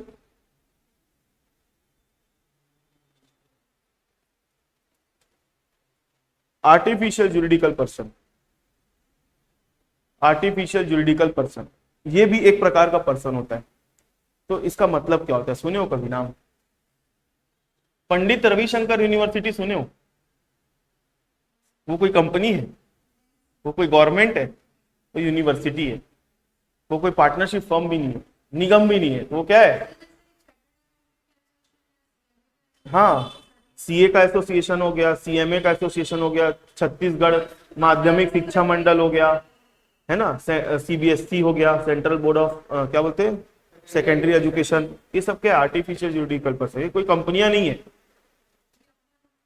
इनका अपना रूल होता है। तो ये इतने प्रकार के पर्सन होते हैं, गवर्नमेंट इनको छोड़ती नहीं है टैक्स कैलकुलेशन करने के लिए, टैक्स वसूलने के लिए।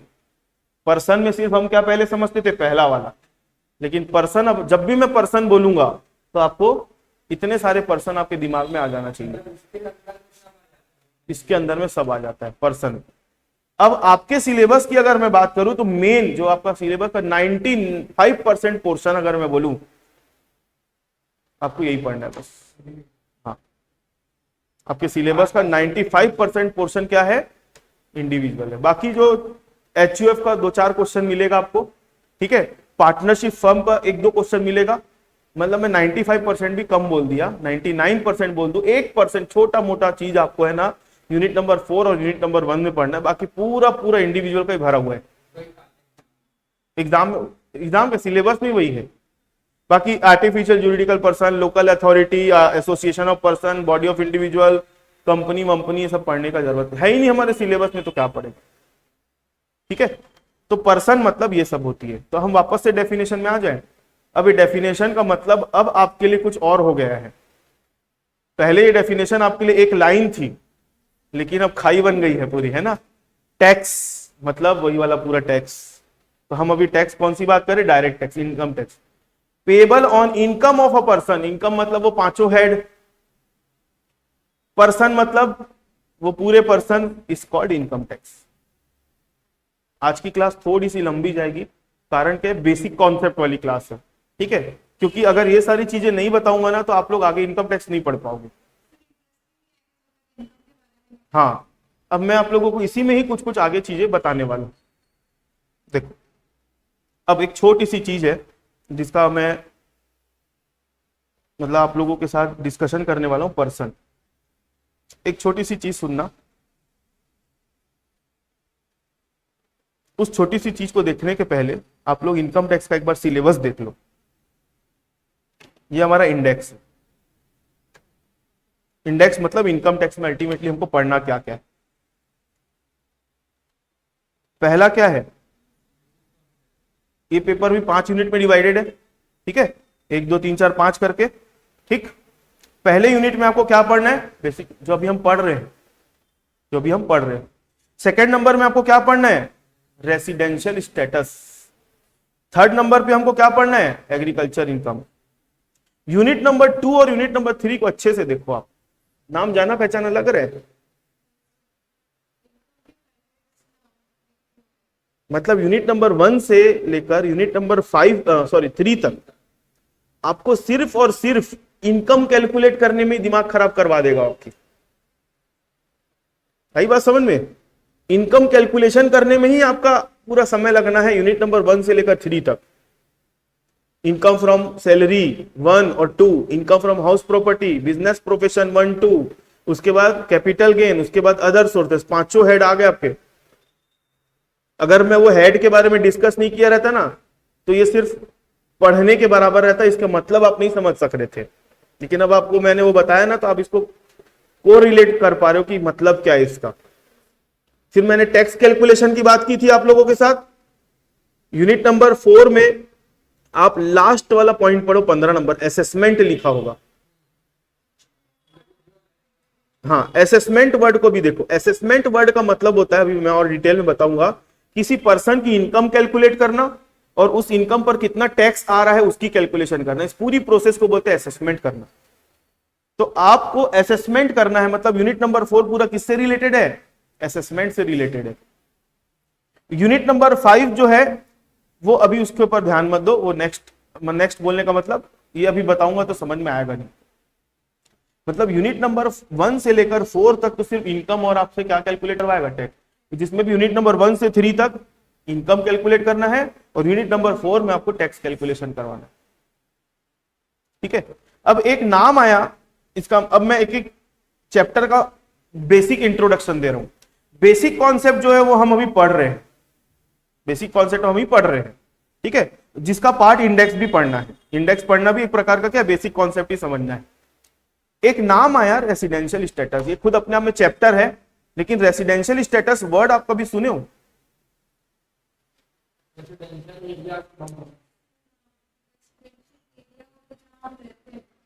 देखो, अभी मैं थोड़ी देर पहले बताया, गवर्नमेंट हमसे टैक्स लेती है, हमारी इनकम पे टैक्स लेती है, हमारी मतलब पर्सन की इनकम पे टैक्स लेती है।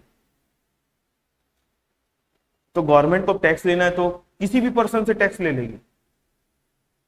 गवर्नमेंट को टैक्स लेना है ना तो उसके कवरेज क्षेत्र में जिन लोग आ रहे हैं ना उनसे ही टैक्स ले सकती है। मतलब इंडिया की गवर्नमेंट को अगर टैक्स लेना है तो अमेरिका के आदमी को बोलेगी नहीं कि तू टैक्स ला के दे।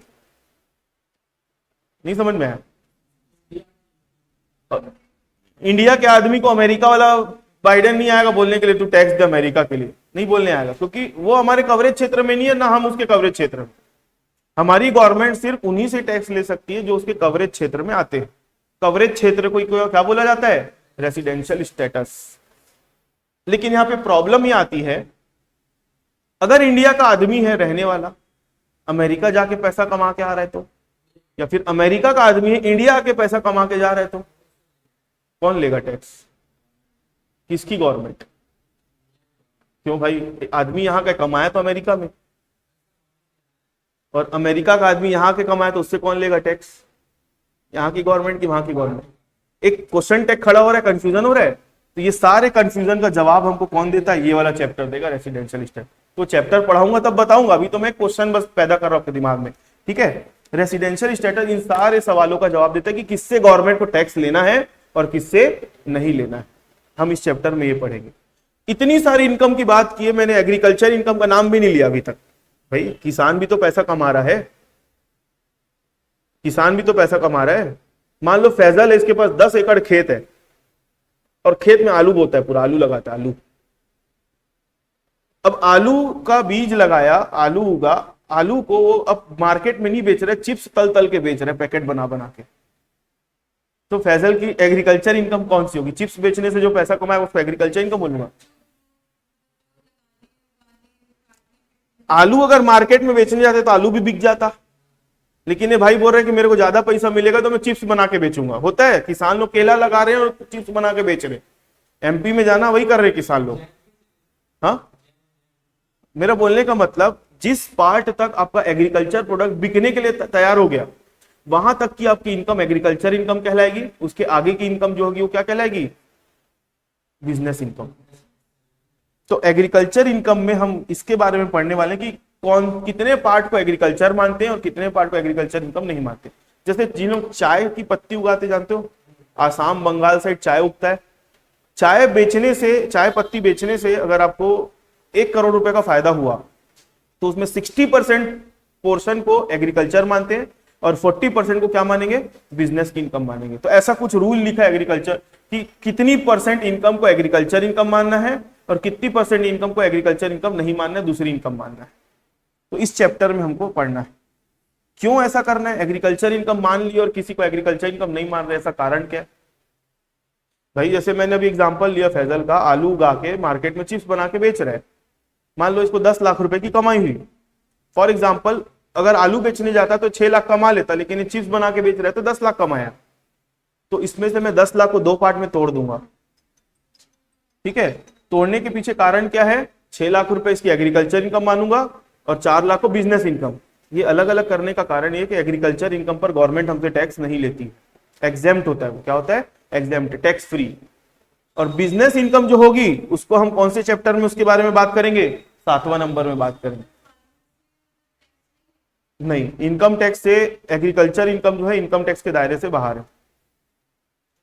ठीक है, लेकिन वहां पर भी एक नियम है कि प्योर फार्मर होना चाहिए, प्योर फार्मर। तो वो उस चैप्टर में जब आओगे तब मैं उसके बारे में डिटेल में बात करूंगा। तो आप लोगों को अब इसके बारे में समझ में आ गया ये चैप्टर क्यों पढ़ना है हमको। ये बात करेगा कवरेज क्षेत्र की, ये बात करेगा कौन सा एग्रीकल्चर इनकम है, कौन सा नॉन एग्रीकल्चर इनकम है उसकी। इनकम फ्रॉम सैलरी के बारे में तो मैंने बता दिया आप लोगों को। अब सैलरी 1 और सैलरी 2 में क्या पढ़ना है? सैलरी 1 में क्या पढ़ना है कि आप नौकरी कर रहे हो, ड्यूरिंग एम्प्लॉयमेंट में हो, तो वो सैलरी 1 में आएगा। आप नौकरी से रिटायर हो गए, आपको पेंशन मिल रही है, ग्रेच्युटी मिल रही है, प्रोविडेंट फंड का पैसा मिल रहा है, तो उसको कहां पढ़ोगे? सैलरी 2 में पढ़ोगे। क्लियर है? उसके बाद आप अपना मकान वकान किराए में देते हो तो आपको इनकम होती है, तो उसको कहां पर लेंगे? इनकम फ्रॉम हाउस प्रॉपर्टी में लेंगे। इनकम फ्रॉम बिजनेस प्रोफेशन, इसमें भी 2 पार्ट है। इनकम फ्रॉम बिजनेस प्रोफेशन में भी 2 पार्ट है। पार्ट 1 में नॉर्मल बिजनेस की बात आती है और पार्ट 2 में स्पेशल बिजनेस की बात आती है। वो हम अलग अलग पढ़ेंगे। एक होता है कैपिटल गेन, अगर आप अपनी एसेट्स को बेच के पैसा कमाते हो तो यहां पर पढ़ेंगे कैपिटल गेन में। ठीक है, और अदर सोर्सेस मतलब ऊपर के जितने चारों हेड में जो इनकम नहीं आ रही है तो उसके बारे में कहां पढ़ेंगे हम? अदर सोर्सेस में। तो देखो मैंने आप लोगों को एक सिलेबस का एक ओवरव्यू दे दिया कि ये पढ़ना है हमको। क्लियर है? चलो अब मैं कुछ कुछ चीजें और बता रहा हूं, ध्यान से सुनना। मान लो मेरे को, अब मैं अलग अलग जगह से पैसे कमाता हूं तो मेरे को कहीं कहीं से इनकम हुई। मान लो मेरे को सैलरी मिली, मैं अपनी इनकम कैसे कैलकुलेट करूंगा? सैलरी मिली मान लो 5 लाख, रेंट मिला तो उसको बोलूंगा क्या? हाउस प्रॉपर्टी की इनकम, मान लो 2 लाख। बिजनेस प्रोफेशन से मैंने जो भी कमाया मान लो 3 लाख। कैपिटल गेन मतलब मैंने कोई अपनी एसेट बेच दी, इससे मेरे को 1 लाख का प्रॉफिट हो गया। अदर सोर्सेस मतलब मेरे को कहीं से 1 लाख रुपए का ब्याज मिल गया। तो मेरे को टोटल कितनी इनकम हो गई? 5, 2, 7, 3, 10 और 2, 12 लाख। तो क्या गवर्नमेंट मेरे से इसके ऊपर टैक्स ले लेगी? गवर्नमेंट मेरे से इसके ऊपर टैक्स ले लेगी? नहीं। गवर्नमेंट है ना, कोई कोई चीज को प्रमोट करना चाहती है। गवर्नमेंट क्या करती है? क्या करना चाहती है? कोई चीज को प्रमोट करना चाहती है। तो प्रमोट करने के लिए गवर्नमेंट बोलती है अगर आप ये काम करोगे ना, जैसे मैं बोलूंगा कल से होमवर्क करके आना, नहीं करके आओगे। आपको बोलूंगा आप होमवर्क करके आओ, नहीं करके आओगे। मेरे को आप लोगों से होमवर्क करवाना है, तो मैं आप लोगों को थोड़ा सा लालच दूंगा। आप लोग होमवर्क करके आओगे ना तो मैं आप लोगों को चॉकलेट दूंगा। तो एक लालच मिला, मतलब आप ये काम करोगे तो इसके बदले में आपको ये देंगे। अब गवर्नमेंट सामने वाले को लालच कैसे देती है? टैक्स में रिलीफ देके। अभी नॉर्मली इंसान की, मतलब मेरी इनकम कितनी आ रही है? 12 लाख। गवर्नमेंट बोलती है आप 1 लाख रुपए इन्वेस्ट कर दो कहीं। मैं क्यों करूं इन्वेस्ट? मेरी मर्जी, मेरा पैसा। नहीं, अगर आप इन्वेस्ट करोगे ना तो हम आपको टैक्स में छूट देंगे। हाँ ठीक है, फिर मैं कर देता हूं इन्वेस्ट। ऐसा होता है ना। तो गवर्नमेंट, अगर आप कहीं पे कुछ इन्वेस्टमेंट करते हो, ऐसा कोई काम कर देते हो, तो आपको उसके बदले क्या मिलेगा? डिडक्शंस मिलेगा। इन्वेस्टमेंट कहां करने बोलेगी? LIC करवा दो, आप बीमा करवा दो। बोलते हैं ना बीमा करवाने से टैक्स में छूट मिलता है। तो मान लो मैंने 1 लाख रुपए का बीमा करवा लिया, तो अब मेरी इनकम कितनी होगी? 11 लाख रुपए होगी। तो गवर्नमेंट अब मेरे से 12 लाख के ऊपर टैक्स नहीं लेगी, किसके ऊपर लेगी? 11 लाख के ऊपर। तो मेरे को टैक्स में छूट मिला कि नहीं? पहले 12 पे लगता टैक्स, अब मेरे को 11 पे लग रहा है, तो टैक्स कम देना पड़ा। क्यों कम देना पड़ा? क्योंकि मैंने क्या किया? मान लो बीमा करवा लिया। तो ये क्या मैंने बताया आप लोगों को? डिडक्शन। इंडेक्स में आ जाओ वापस, क्या लिखा है?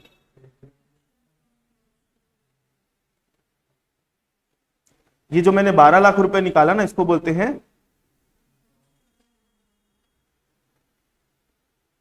डिडक्शन। लेने के बाद जो अमाउंट आती है इसको क्या बोलते हैं? या फिर इसको टैक्सेबल इनकम भी बोला जाता है। आई बात समझ में? जिसके ऊपर टैक्स लगना है। तो हमको इंडेक्स में अगर वापस आ जाओगे तो हमको क्या पढ़ना है? ये देखो, 13 नंबर का चैप्टर और 14 नंबर का चैप्टर पढ़ लो। नाम क्या है? Total income. मतलब अगर आप कोई चीज सोच पा रहे हो कॉमन सेंस के साथ, तो आप यूनिट नंबर 4 में तभी पहुंच पाओगे जब आपने 1 से लेकर 3 तक पढ़ा हुआ है। यहां का चैप्टर नहीं पढ़ोगे, चलो मैं आप लोगों को सीधा यूनिट नंबर 4 में लेके आता हूं, बोलोगे हो ही नहीं, पॉसिबल ही नहीं है।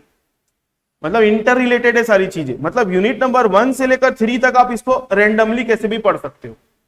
जैसे आप लोग आज 2 लोग हो, कल कोई तीसरा आएगा, कोई मतलब आते जाएंगे बच्चे। तो मैं यूनिट नंबर 1 से लेकर 3 तक एंट्री दे सकता हूं बच्चे, क्योंकि आज भाई ये रोटेशन में रहेगा ही। लेकिन यूनिट नंबर 4 जब चलेगा मैं नहीं बुला पाऊंगा उसको, क्योंकि जब तक पिछला नहीं पड़ेगा ना तो उसको मेरे को बुलाते ही नहीं बनेगा। हाँ, स्टैटिस्टिक्स के जैसा है, इंटर रिलेटेड चीजें। मीन नहीं पढ़ोगे तो आगे आपसे स्टैंडर्ड डेविएशन नहीं बनेगा, ऐसा है। कितनी बात समझ में आई? एक और इंटर रिलेशन, यूनिट नंबर 4 नहीं पढ़ोगे तो 5 भूल जाओ, नहीं 5 भी नहीं बनने वाला फिर आपसे। आई बात समझ में? मतलब 4th यूनिट बेस्ड है 1 2 3 पर, और 5 बेस्ड है किस पर? 4 पर। तो मैंने देखो आप लोगों को अभी मजाक मजाक में 13 नंबर और 14 नंबर का चैप्टर क्या होता है वो भी बता दिया। अब एक नाम है, क्या सुनो, clubbing of income and deemed income. Clubbing of income और डीम्ड इनकम, ये क्या होता है? क्लबिंग ऑफ इनकम और डीम्ड इनकम क्या हुआ? मेरे पास 5 लाख रुपए एक्स्ट्रा पड़े थे, तो मैंने वो 5 लाख रुपए का अपने बेटी के नाम से FD करवा दिया। मेरी बेटी का नाम रूही है, तो रूही के नाम से मैंने FD करवा दिया। अब उसके ऊपर ब्याज मिल रहा है, और रूही 5 साल की है मात्र, तो पैसा कमा सकती है क्या? 5 लाख रुपए। उसके ऊपर जो ब्याज मिल रहा है वो किसकी इनकम है? मेरी है। FD तो रूही के नाम से है। तो इनकम टैक्स वाला क्या बोलेगा मालूम है? वो बच्चा है ना, तो देखो बच्चे से हम टैक्स नहीं लेंगे। अब बच्चे को जो ब्याज मिल रहा है ना, उसके पप्पा की इनकम में जोड़ देंगे, हम उसके पप्पा की इनकम से टैक्स लेंगे। नहीं समझे मेरी बात को? मतलब बेटी को ब्याज मिल रहा है, अल्टीमेटली इन्वेस्टमेंट तो मैंने ही किया ना, मेरे से लेंगे। ठीक है? तो ऐसा किसी और की इनकम को किसी और की इनकम में जोड़ देने की प्रोसेस को बोलते हैं क्लबिंग ऑफ इनकम। क्या बोलते हैं? क्लबिंग। इनकम को क्लब कर देना, जोड़ देना। ठीक है? एक होता है deemed income. Deemed income, deemed income मतलब होता है कि ऐसी कोई इनकम जो मेरी नहीं है, लेकिन मान लेना कि मेरी इनकम है। ऐसी कोई इनकम जो मेरी है ही नहीं, लेकिन मान लेना कि मेरी इनकम है, तो उसको बोलेंगे डीम्ड इनकम। जैसे फॉर एग्जांपल फैजल घूम रहा था, क्लास आया, उसके पास 50 लाख रुपए अपने बैग में भर के लाया आज, और भूल गया यहाँ पे, बैग को और घर चल दिया। और कहीं से कुछ मुखबिरी हो गई इधर उधर से, इनकम टैक्स वाले आए, देखे छानबीन किए, पता चला मेरे क्लास में 50 लाख रुपए बैग में पड़ा है। किसका है बोले मैं बता नहीं पा रहा हूं, मेरे को मालूम ही नहीं। नहीं देखो, आपकी क्लास में मिला है ना, वो पैसा आपका है, अब टैक्स आपको देना है। मतलब जो इनकम मेरी नहीं है लेकिन मान लिया गया कि मेरी है, तो ऐसी कोई भी इनकम जो दूसरे की इनकम है मान लेना मेरी है, तो उसको हम पढ़ेंगे कौन से चैप्टर में, क्लबिंग इनकम और डीम्ड इनकम वाले में। ठीक है, क्योंकि भाई मान लो मैंने 10 लाख रुपए कमाया, किसी और की इनकम मेरे में ऐड हो गई, तो मेरी अब इनकम कितनी कहलाएगी, 11। तो आपको ये भी तो समझना पड़ेगा कि नहीं। तो मैंने आपको डीम्ड इनकम और क्लबिंग इनकम भी बता दिया, क्लबिंग ऑफ इनकम। एक होता है सेट ऑफ और कैरी फॉरवर्ड ऑफ लॉसेस, एक होता है सेट ऑफ और कैरी फॉरवर्ड ऑफ लॉसेस। क्या होता है बताओ, सब्जेक्ट का नाम क्या है, इनकम पर लगने वाला टैक्स। अब यहां पर है ना, फैजल जैसे थोड़ा सा सियाना है, ये फैजल है और ये गवर्नमेंट है। गवर्नमेंट बोली फैजल भाई तुम पैसा कमा रहे हो ना, तो हमको टैक्स दो। मतलब क्या दो, इनकम टैक्स। अब फैजल सियाना है, मैं बताया, बोला मोदी जी को देखो भैया आप टैक्स ले रहे हो मेरी इनकम पे, मेरे को इनकम हो रही है, मैं आपको टैक्स दे रहा हूं, लेकिन अगर किसी साल में मेरे को लॉस हो गया तो आप मेरे को पैसा दोगे उल्टा। सीधी सी बात है ना यार, कि भाई जब इनकम हो रही तो आप मेरे से टैक्स ले रहे हो, तो मेरे को लॉस हो गया तो आप मेरे को उतना पैसे का टैक्स दोगे, मतलब मेरे को पैसा उतना वापस करोगे। एकदम वैलिड सवाल पूछ रहे कि नहीं पूछ रहे, भाई इनकम पर टैक्स ले रहे हो तो लॉस पे हमको पैसा वापस दो, क्योंकि नुकसान हो रहा है हमारा। तो गवर्नमेंट बोली देखो फैजल आप बात तो सही कर रहे हो, तो हम आपको टैक्स वापस तो नहीं दे सकते, आपकी इनकम को उतना कम कर देंगे जिससे आपको टैक्स कम देना पड़ेगा। नहीं समझे, जैसे मान लो आपकी बिजनेस से इनकम हो रही है 10 लाख रुपए, आपको कहीं दूसरे वाले बिजनेस से आपको लॉस हो गया 5 लाख का, तो आपकी इनकम इसके ऊपर टैक्स नहीं लेगी गवर्नमेंट।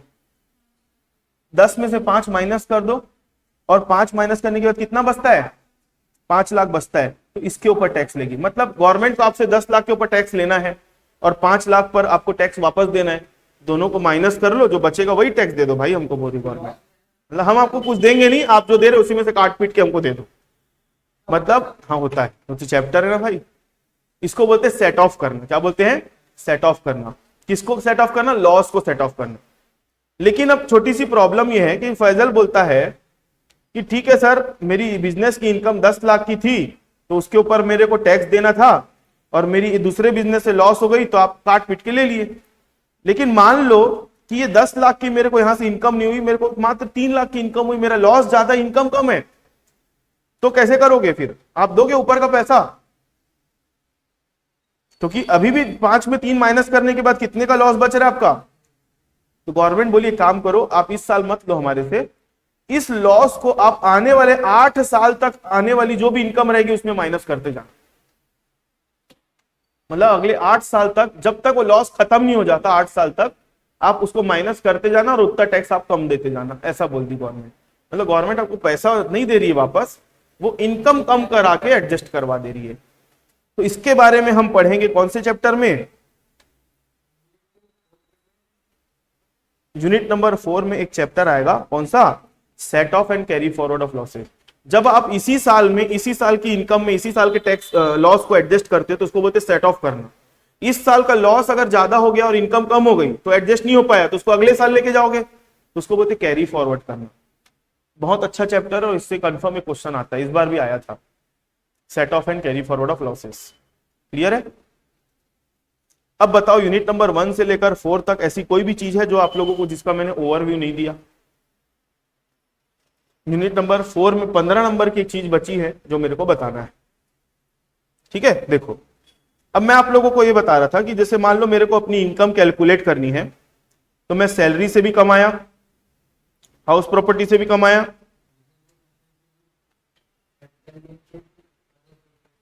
इसको सबको जोड़ने के बाद क्या आता है, ग्रॉस टोटल इनकम आ गई। अब ग्रॉस टोटल इनकम आ गई तो इसमें मेरे को क्या क्या लेना पड़ेगा, ये ले लूंगा, तो अब क्या मिलेगा मेरे को, टोटल इनकम या टैक्सेबल इनकम, ये आ गया। अब यहां पर ग्रॉस टोटल इनकम जो लिया मैंने, ग्रॉस टोटल इनकम आने के पहले यहां पर मैंने ना दो काम और किया, सेट ऑफ और कैरी फॉरवर्ड ऑफ लॉस भी किया होगा, क्योंकि इंटरनली मान लो कोई लॉस हुआ होगा। और मैंने क्लबिंग ऑफ इनकम का भी रूल लगाया होगा कि कोई और की इनकम अगर होगी, जैसे मेरी बेटी की इनकम को मेरे में जोड़ लिया, तो ग्रॉस टोटल इनकम इनका इफेक्ट लेने के बाद आता है।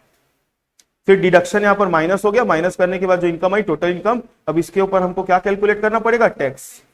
ये पूरे काम करने की जो प्रोसेस होती है, ये जो पूरा काम कर रहे हैं ना, कि सामने वाले की इनकम कैलकुलेट कर रहे हैं, उसमें सेट ऑफ कैरी फॉरवर्ड का एडजस्टमेंट कर रहे हैं, फिर डिडक्शन माइनस कर रहे हैं, फिर टोटल इनकम आ रहा है, फिर टैक्स की कैलकुलेशन कर रहे हैं, इस पूरे प्रोसेस को बोला जाता है असेसमेंट। हाँ हाँ, इस पूरी प्रोसेस को क्या बोला जाता है, असेसमेंट बोला जाता है, असेसमेंट। हाँ, टैक्स कैलकुलेशन करने तक की काम को असेसमेंट बोला जाता है। तो हमको यूनिट नंबर 4 में चैप्टर पढ़ना है, चैप्टर का नाम क्या है, पढ़ो, 15 नंबर का चैप्टर है असेसमेंट। ये चैप्टर हमको पढ़ना है, ठीक है। अब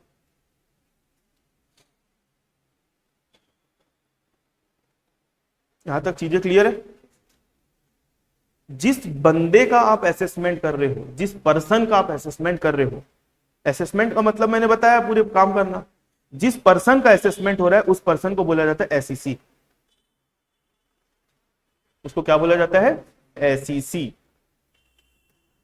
जैसे फॉर एग्जांपल आप पढ़ने आए हो, आप भी पढ़ने आए हो, ऊपर वाले बच्चे जो दूसरी क्लास में वो भी पढ़ने आए, लेकिन मैं स्टूडेंट किसको बोलूंगा,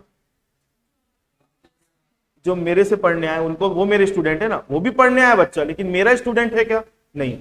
तो गवर्नमेंट के नजर में पर्सन तो बहुत सारे लोग हैं, लेकिन जिस पर्सन का असेसमेंट हो रहा है उसको गवर्नमेंट क्या बोलती है, एसईसी बोलती है। जिसका असेसमेंट नहीं हो रहा है उसको एसईसी नहीं बोलेगी, जिसका असेसमेंट हो रहा है उसी को क्या बोलेगी, एसईसी। एसईसी को हिंदी में बोलते हैं करदाता। इसको टैक्स पेयर के नाम से भी जाना जाता है, लेकिन जिसका अप्रोप्रिएट वर्ड अगर कोई है तो कौन सा है, एसईसी।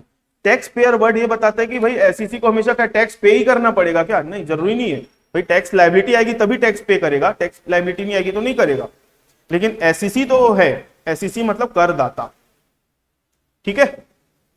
अब दो बहुत इंपॉर्टेंट वर्ड, आप लोग थके तो नहीं हो ना, क्योंकि अब जो मैं बताने जा रहा हूं बहुत इजी, अब खत्म ही होने वाली है बस चीजें। अब दो बहुत इंपॉर्टेंट वर्ड है, एक वर्ड है असेसमेंट ईयर,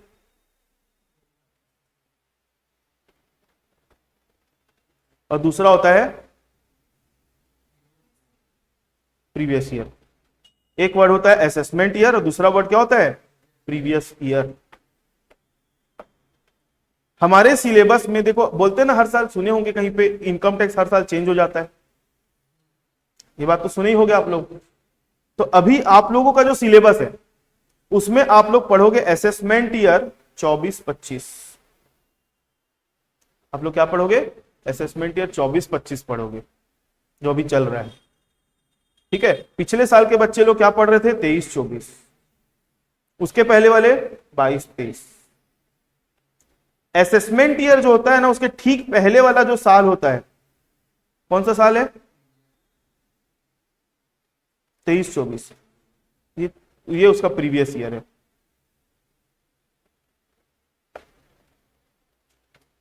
इसमें बहुत लोग कंफ्यूज होते हैं, बहुत लोग। असेसमेंट ईयर को शॉर्ट फॉर्म में एवाई बोला जाता है, और प्रीवियस ईयर को शॉर्ट फॉर्म में बोला जाता है पीवाई। देखो क्या होता है असेसमेंट ईयर और प्रीवियस ईयर। इसके लिए वापस से अपने को इनकम टैक्स की मीनिंग में आना पड़ेगा। क्या बताया था मैंने आप लोगों को इनकम टैक्स की मीनिंग, इनकम टैक्स की मीनिंग मैंने क्या बताया था आप लोगों को, असेसमेंट ईयर और प्रीवियस ईयर को समझने के लिए आप लोगों को वापस से कहा आना पड़ेगा, प्रीवियस ईयर को क्या बताया था मैंने, प्रीवियस ईयर की मीनिंग आप लोगों को, टैक्स, सॉरी प्रीवियस ईयर बोलता हूं, इनकम टैक्स की मीनिंग क्या बताया था मैंने आप लोगों को, tax payable on income of a person is called income tax, ठीक है। अब देखो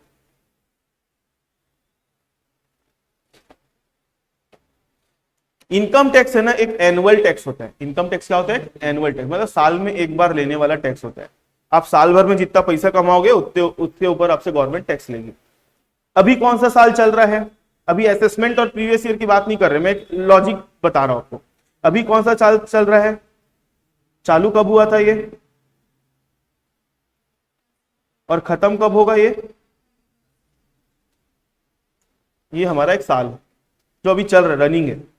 अभी अपन आज कौन से डेट पे बैठे हुए हैं, एकदम प्रैक्टिकली सोचना जो मैं बता रहा हूं।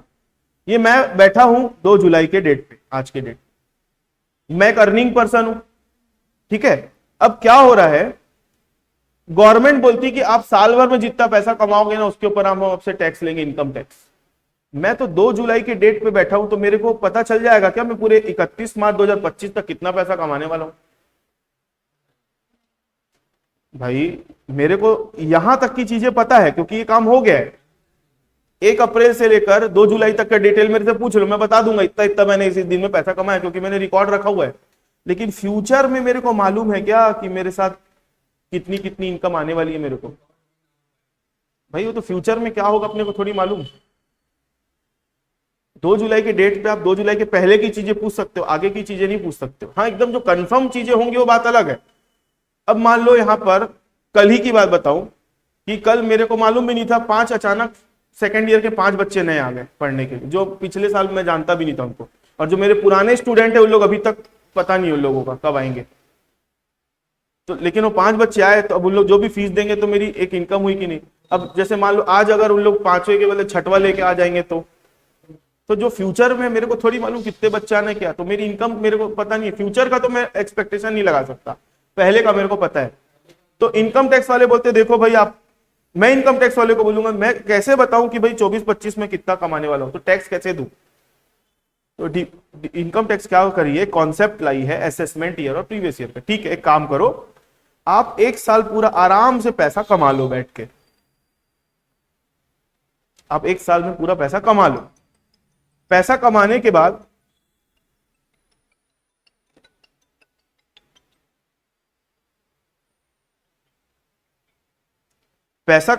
बाद आपकी जो भी इस साल की इनकम है उसके ऊपर आप टैक्स जो है ना नेक्स्ट ईयर पटाना। जैसे फॉर एग्जांपल मैं इस साल में पैसा कमा रहा हूं पूरा 1 अप्रैल से लेकर 31, तो मेरे पास अब पूरा 1 अप्रैल से लेकर 31 मार्च का हिसाब रहेगा कि नहीं बताओ, रहेगा। अब इस साल की पूरी जो जितनी भी इनकम है, इस साल की पूरी जितनी भी इनकम है पूरा मैंने उसका हिसाब रखा, पूरा कितना कमाया पूरा कैलकुलेशन किया। अब इस साल की इनकम पर जो भी टैक्स बनता है उसका पेमेंट कब करूंगा मैं, नेक्स्ट ईयर में। तो जिस साल पर्सन इनकम कमाता है, जिस साल में वो कमाई हुई इनकम का हिसाब रखता है, उस ईयर को बोला जाता है प्रीवियस ईयर। क्या बोला जाता है, प्रीवियस ईयर। और जिस साल उस कमाई हुई इनकम का कैलकुलेशन करके उसके ऊपर टैक्स का पेमेंट करता है उसको बोला जाता है असेसमेंट ईयर। हाँ, तो अब हमारे सिलेबस की अगर मैं बात बताऊं, हमारे सिलेबस में 23-24 जो है वो हमारा प्रीवियस ईयर है, और 24-25 जो आपको देखने को मिलेगा वो हमारा असेसमेंट ईयर है।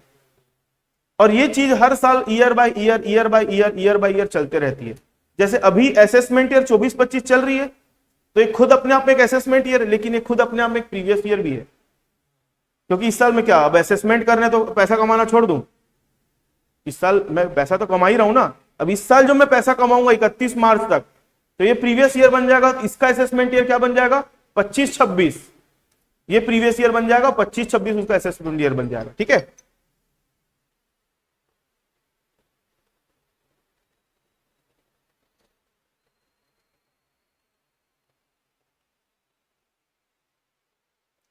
ये क्या बन जाएगा। तो प्रीवियस ईयर और असेसमेंट ईयर एक पति पत्नी के जैसे हैं। पति पत्नी मतलब हमेशा ये साथ में रहेंगे।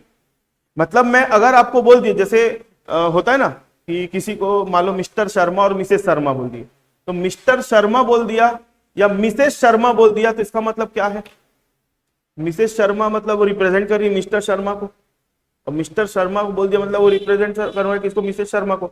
वैसे ही क्वेश्चन जब बनाने बैठोगे ना, तो आपको कहीं पर असेसमेंट ईयर 24-25 लिखा हुआ मिलेगा, तो ये समझ जाना है कि 24-25 असेसमेंट ईयर मतलब प्रीवियस ईयर कौन सा होगा, 23-24। कहीं कहीं पे क्वेश्चन में आपको प्रीवियस ईयर 23-24 लिखा हुआ मिलेगा, मतलब ये समझ जाना है असेसमेंट ईयर कौन सा है, 24-25 हमेशा प्रीवियस ईयर और असेसमेंट ईयर साथ में ही रहते, जोड़ी में ही रहते। ऐसा नहीं है कि अभी 24-25 असेसमेंट ईयर है, प्रीवियस ईयर है, तो इसका असेसमेंट ईयर कौन सा बन जाएगा, 30-31 बन जाएगा, ऐसा नहीं है। प्रीवियस ईयर और असेसमेंट ईयर जो हमेशा आगे पीछे ही रहते हैं। असेसमेंट ईयर नेक्स्ट ईयर होता है और प्रीवियस ईयर उसके पहले वाला साल होता है। तो हमारा जो सिलेबस है, आप लोग जो बुक आएगी ना आप लोगों की इनकम टैक्स की, उसमें देखना असेसमेंट ईयर 24-25 लिखा हुआ मिलेगा ऊपर में, और प्रीवियस ईयर क्या लिखा हुआ मिलेगा, 23-24 लिखा मिलेगा। ये वर्ड को ध्यान रखना। तो मैं अगर आप लोगों से पूछूं असेसमेंट ईयर और प्रीवियस ईयर में क्या उसका मीनिंग क्या है, देखो असेसमेंट ईयर और प्रीवियस ईयर दोनों ही 12-12 महीने का एक टाइम पीरियड होता है जनरली, है ना। असेसमेंट ईयर प्रीवियस ईयर के ठीक बाद आता है और प्रीवियस ईयर असेसमेंट ईयर के ठीक पहले आता है। प्रीवियस ईयर में क्या काम होता है, मुद्दे की बात यह है कि प्रीवियस ईयर में जो पर्सन है वो इनकम अर्न करता है और उस कमाई हुई इनकम का रिकॉर्ड मेंटेन करता है। कैलकुलेशन कर रहा है नहीं बोल रहा हूं, रिकॉर्ड मेंटेन कर रहा है। मतलब इस साल में जो पर्सन है earn income and maintain records of, इस साल टैक्स नहीं पट रहा है, इस साल सिर्फ पैसा कमा रहे हो और रिकॉर्ड रख रहे हो, ठीक है। अब इस साल में आप क्या करोगे, असेसमेंट करोगे। असेसमेंट मतलब क्या होता है, असेसमेंट का मतलब होता है calculation of income, calculation income नहीं, calculation of as per income tax rules and tax payable thereon, मतलब उसके ऊपर कितना टैक्स आ रहा है उसकी कैलकुलेशन करना। अब समझ में आ गई बात। इस साल आदमी पैसा कमाएगा, उसका हिसाब रखेगा, हिसाब मतलब रिकॉर्ड रखेगा, और उस इनकम पर टैक्स कब पे करेगा, नेक्स्ट ईयर। तो इसका टैक्स पे करने की जो नॉर्मल एक डेट होती है वो है 31 जुलाई। 31 जुलाई तक पे कर देना रहता है। नहीं 31 जुलाई रहता है। जैसे अभी 31 जुलाई आएगा ना, इस महीने का लास्ट है ना, तो प्रीवियस ईयर में जो भी पैसा कमाए ना लोग, उसके ऊपर जो भी टैक्स कैलकुलेशन हो रही है वो अभी 31 जुलाई तक पे करना है उसको। हाँ, वो डिपेंड करता है आदमी की इनकम कितनी है। तो वो हम यूनिट नंबर 4 में मैं आप लोगों को पढ़ाऊंगा। हाँ, वो याद रखना पड़ेगा पूरा, ठीक है। तो आप लोगों को असेसमेंट ईयर और प्रीवियस ईयर में डिफरेंस समझ में आ गया क्या होता है। प्रीवियस ईयर में आदमी पैसा कमाता है, उसका रिकॉर्ड मेंटेन करता है, और असेसमेंट ईयर में वो क्या करता है, उसके कमाई हुई इनकम पर कैलकुलेशन करके टैक्स की लायबिलिटी निकालता है और पे करता है, ठीक है। तो मैंने आज आप लोगों को क्या क्या बताया, देखो बहुत सारी चीजें बता दिया। इनकम टैक्स क्या होता है, टैक्स क्या होता है, पर्सन क्या होता है, इनकम क्या होता है ना। उसके बाद आप लोगों को मैंने इनकम किसी की भी कैलकुलेशन करनी रहती है तो इस फॉर्मेट में करना रहता है, calculation of income and tax payable. इस फॉर्मेट में इस पूरी प्रोसेस को क्या बोलते हैं, इस पूरी प्रोसेस को क्या बोलते हैं, किसी की इनकम की कैलकुलेशन करना और उसके ऊपर टैक्स निकालने की प्रोसेस को क्या बोलते हैं, है प्रियंका? किसी पर्सन की इनकम कैलकुलेशन करना और उसके ऊपर टैक्स निकालने की प्रोसेस को क्या बोलते हैं, असेसमेंट बोलते हैं। क्या बोलते हैं, असेसमेंट। जब सारी इनकम को जोड़ देते हो और सेट ऑफ कैरी फॉरवर्ड का रूल लगा देते हो, क्लबिंग ऑफ इनकम का रूल लगा देते हो, तो जो इनकम आती है उसको क्या बोलते हैं, फिर उसमें डिडक्शन माइनस करने के बाद जो इनकम आती है उसको क्या बोलते हैं, टैक्सेबल इनकम। उसके ऊपर टैक्सेबल इनकम पर आप टैक्स निकालोगे। इस पूरी प्रोसेस को करने को क्या बोलते हैं, असेसमेंट। और जिस पर्सन का असेसमेंट होता है उस आदमी को क्या बोलते हैं, एसईसी बोलते हैं, ठीक है। फिर मैंने आप लोगों को असेसमेंट ईयर क्या होता है और प्रीवियस ईयर क्या होता है वो भी बता दिया। तो आज की क्लास में हमारा बेसिक कॉन्सेप्ट खत्म, बेसिक कॉन्सेप्ट, अब इससे ज्यादा कुछ नहीं है। कल की क्लास से मैं आप लोगों को एक चैप्टर स्टार्ट कराने वाला हूं। चैप्टर का नाम क्या है, रेसिडेंशियल स्टेटस। चैप्टर का नाम क्या है, रेसिडेंशियल स्टेटस। बेसिक पूरा मैंने करवा दिया, जो लिखा हूं उसका नोट्स भेज दूंगा मैं आप लोगों को, कॉपी में कहीं पे लिख लेना आप लोग, इतना ही है बस। अच्छा, देखो अभी मार्केट में जाओगे ना इनकम टैक्स की बुक लेने, तो मार्केट में इनकम टैक्स की बुक थोड़ी लेट से आती है। इनकम टैक्स की बुक आप लोगों को नहीं लेनी पड़ेगी क्योंकि बदल जाती है। तो अभी मैं ऐसे ऐसे चैप्टर अभी कराऊंगा जो नहीं बदलते। जैसे रेसिडेंशियल स्टेटस कभी नहीं बदलेगा, वो वैसे ही रहेगा। एग्रीकल्चर इनकम बदलता नहीं है, वही रहेगा। इनकम फ्रॉम सैलरी नहीं बदलेगा, वही रहेगा। इनकम फ्रॉम हाउस प्रॉपर्टी बदलता नहीं है। बदलता कौन सा चैप्टर है मालूम है? कैपिटल गेन बदल जाएगा, क्योंकि उसमें एक इन्फ्लेशन इंडेक्स होता है, वो हर साल का नया आ जाता है। तो हर साल देखना आंसर बदल जाता है, तो कैपिटल गेन चैप्टर बदल जाता है। कैपिटल गेन को छोड़ के अगर बोलोगे यूनिट नंबर 1 से 3 तक सारे चैप्टर हम पढ़ सकते हैं पुरानी बुक से। तो आप लोगों के पास अगर बुक नहीं है तो मेरे पास रखी है, उसको ले लेना। मार्केट में जब नहीं आएगी तब नई वाली ले लेना, लेकिन काम चलाने के लिए पुरानी बुक दे दूंगा आपको। तो यूनिट नंबर 1 से लेकर 3 तक आप लोग पुरानी बुक से पढ़ सकते हैं। बस फर्क इतना रहेगा कि आप लोग पिछले साल जो अभी लेटेस्ट ईयर है आपका क्या 24-25 ना, तो बुक में आपको 23-24 लिखा मिले, इतना ही फर्क रहेगा बस। और एक चैप्टर बदल जाता है कैपिटल गेन, जो मैं नई बुक से पढ़ाऊंगा आप लोगों को बाद में, ठीक है। उसके बाद यूनिट नंबर 4 बदल जाता है और यूनिट नंबर 5 भी बदल जाता है। तो तब तक बहुत ऐसा भी नहीं कि आपकी बुक दिसंबर में आएगी, ये जुलाई लास्ट तक आ जाती है। तो 15-20 दिन की बात है, बुक थोड़ा सा लेट आती है इसलिए, है ना। तो इसके आगे का अपन कल कंटिन्यू करेंगे। इस क्लास की रिकॉर्डिंग हुई है, तो मैं आप लोगों के साथ क्या क्या शेयर करूंगा सुन लो। ये जो इंडेक्स दिख रहा है वो शेयर करूंगा, इंडेक्स के साथ जो जो मैंने आप लोगों को अभी लिखवाया है ये भी शेयर करूंगा, और ये मेरे पास रिटर्न में भी अवेलेबल है। बेसिक कॉन्सेप्ट का जो नोट है ना मेरे पास रिटर्न में भी अवेलेबल है, तो ये भी मैं आप लोगों को शेयर कर दूंगा। अच्छा, शेयर कैसे करूंगा मैं आप लोगों को? इसको ये दिख रहा है आप लोगों को, ये मेरा लिखा हुआ बेसिक कॉन्सेप्ट, ये नोट्स भी मैं आप लोगों को दे दूंगा, ठीक है। सब पढ़ाया मैंने आप लोगों को, बस इसमें एक छोटा सा अपडेशन करना है, वो करके दे दूंगा। इनकम बताया मैंने आप लोगों को, इनकम क्या होता है, इनकम टैक्स क्या होता है, पर्सन क्या होती है, उसके बाद असेसमेंट ईयर क्या होता है, उसके बाद प्रीवियस ईयर क्या होता है ये भी बताया, उसके बाद असेसमेंट क्या होता है, एसईसी क्या होती है, ग्रॉस टोटल इनकम क्या होता है, डिडक्शन ये कंप्यूटेशन करना भी बताया, और ये तो ऐसे कुछ भी लिखा हुआ है ना। तो मैं आप लोगों को ये सारी चीजें शेयर करूंगा। तो एक काम करो अभी, है ना, आप लोग एक चीज नोट करो। आप लोग एंड्रॉइड मोबाइल चलाते हो ना, तो आप लोग प्ले स्टोर से जाके हमारा ये ऐप डाउनलोड कर लो, GCA वर्चुअल्स, ठीक है। ऐप डाउनलोड करने के बाद आप लोग अपनी आईडी बना लेना। आईडी बनाने के बाद जो भी रिकॉर्डेड क्लास होगी, जो भी नोट्स होगा, जो भी क्वेश्चन वोश्चन होगा, आपको इस ऐप में मिल जाएगा। क्लियर है? हाँ, आपने नहीं किया होगा तो आप कर लो डाउनलोड।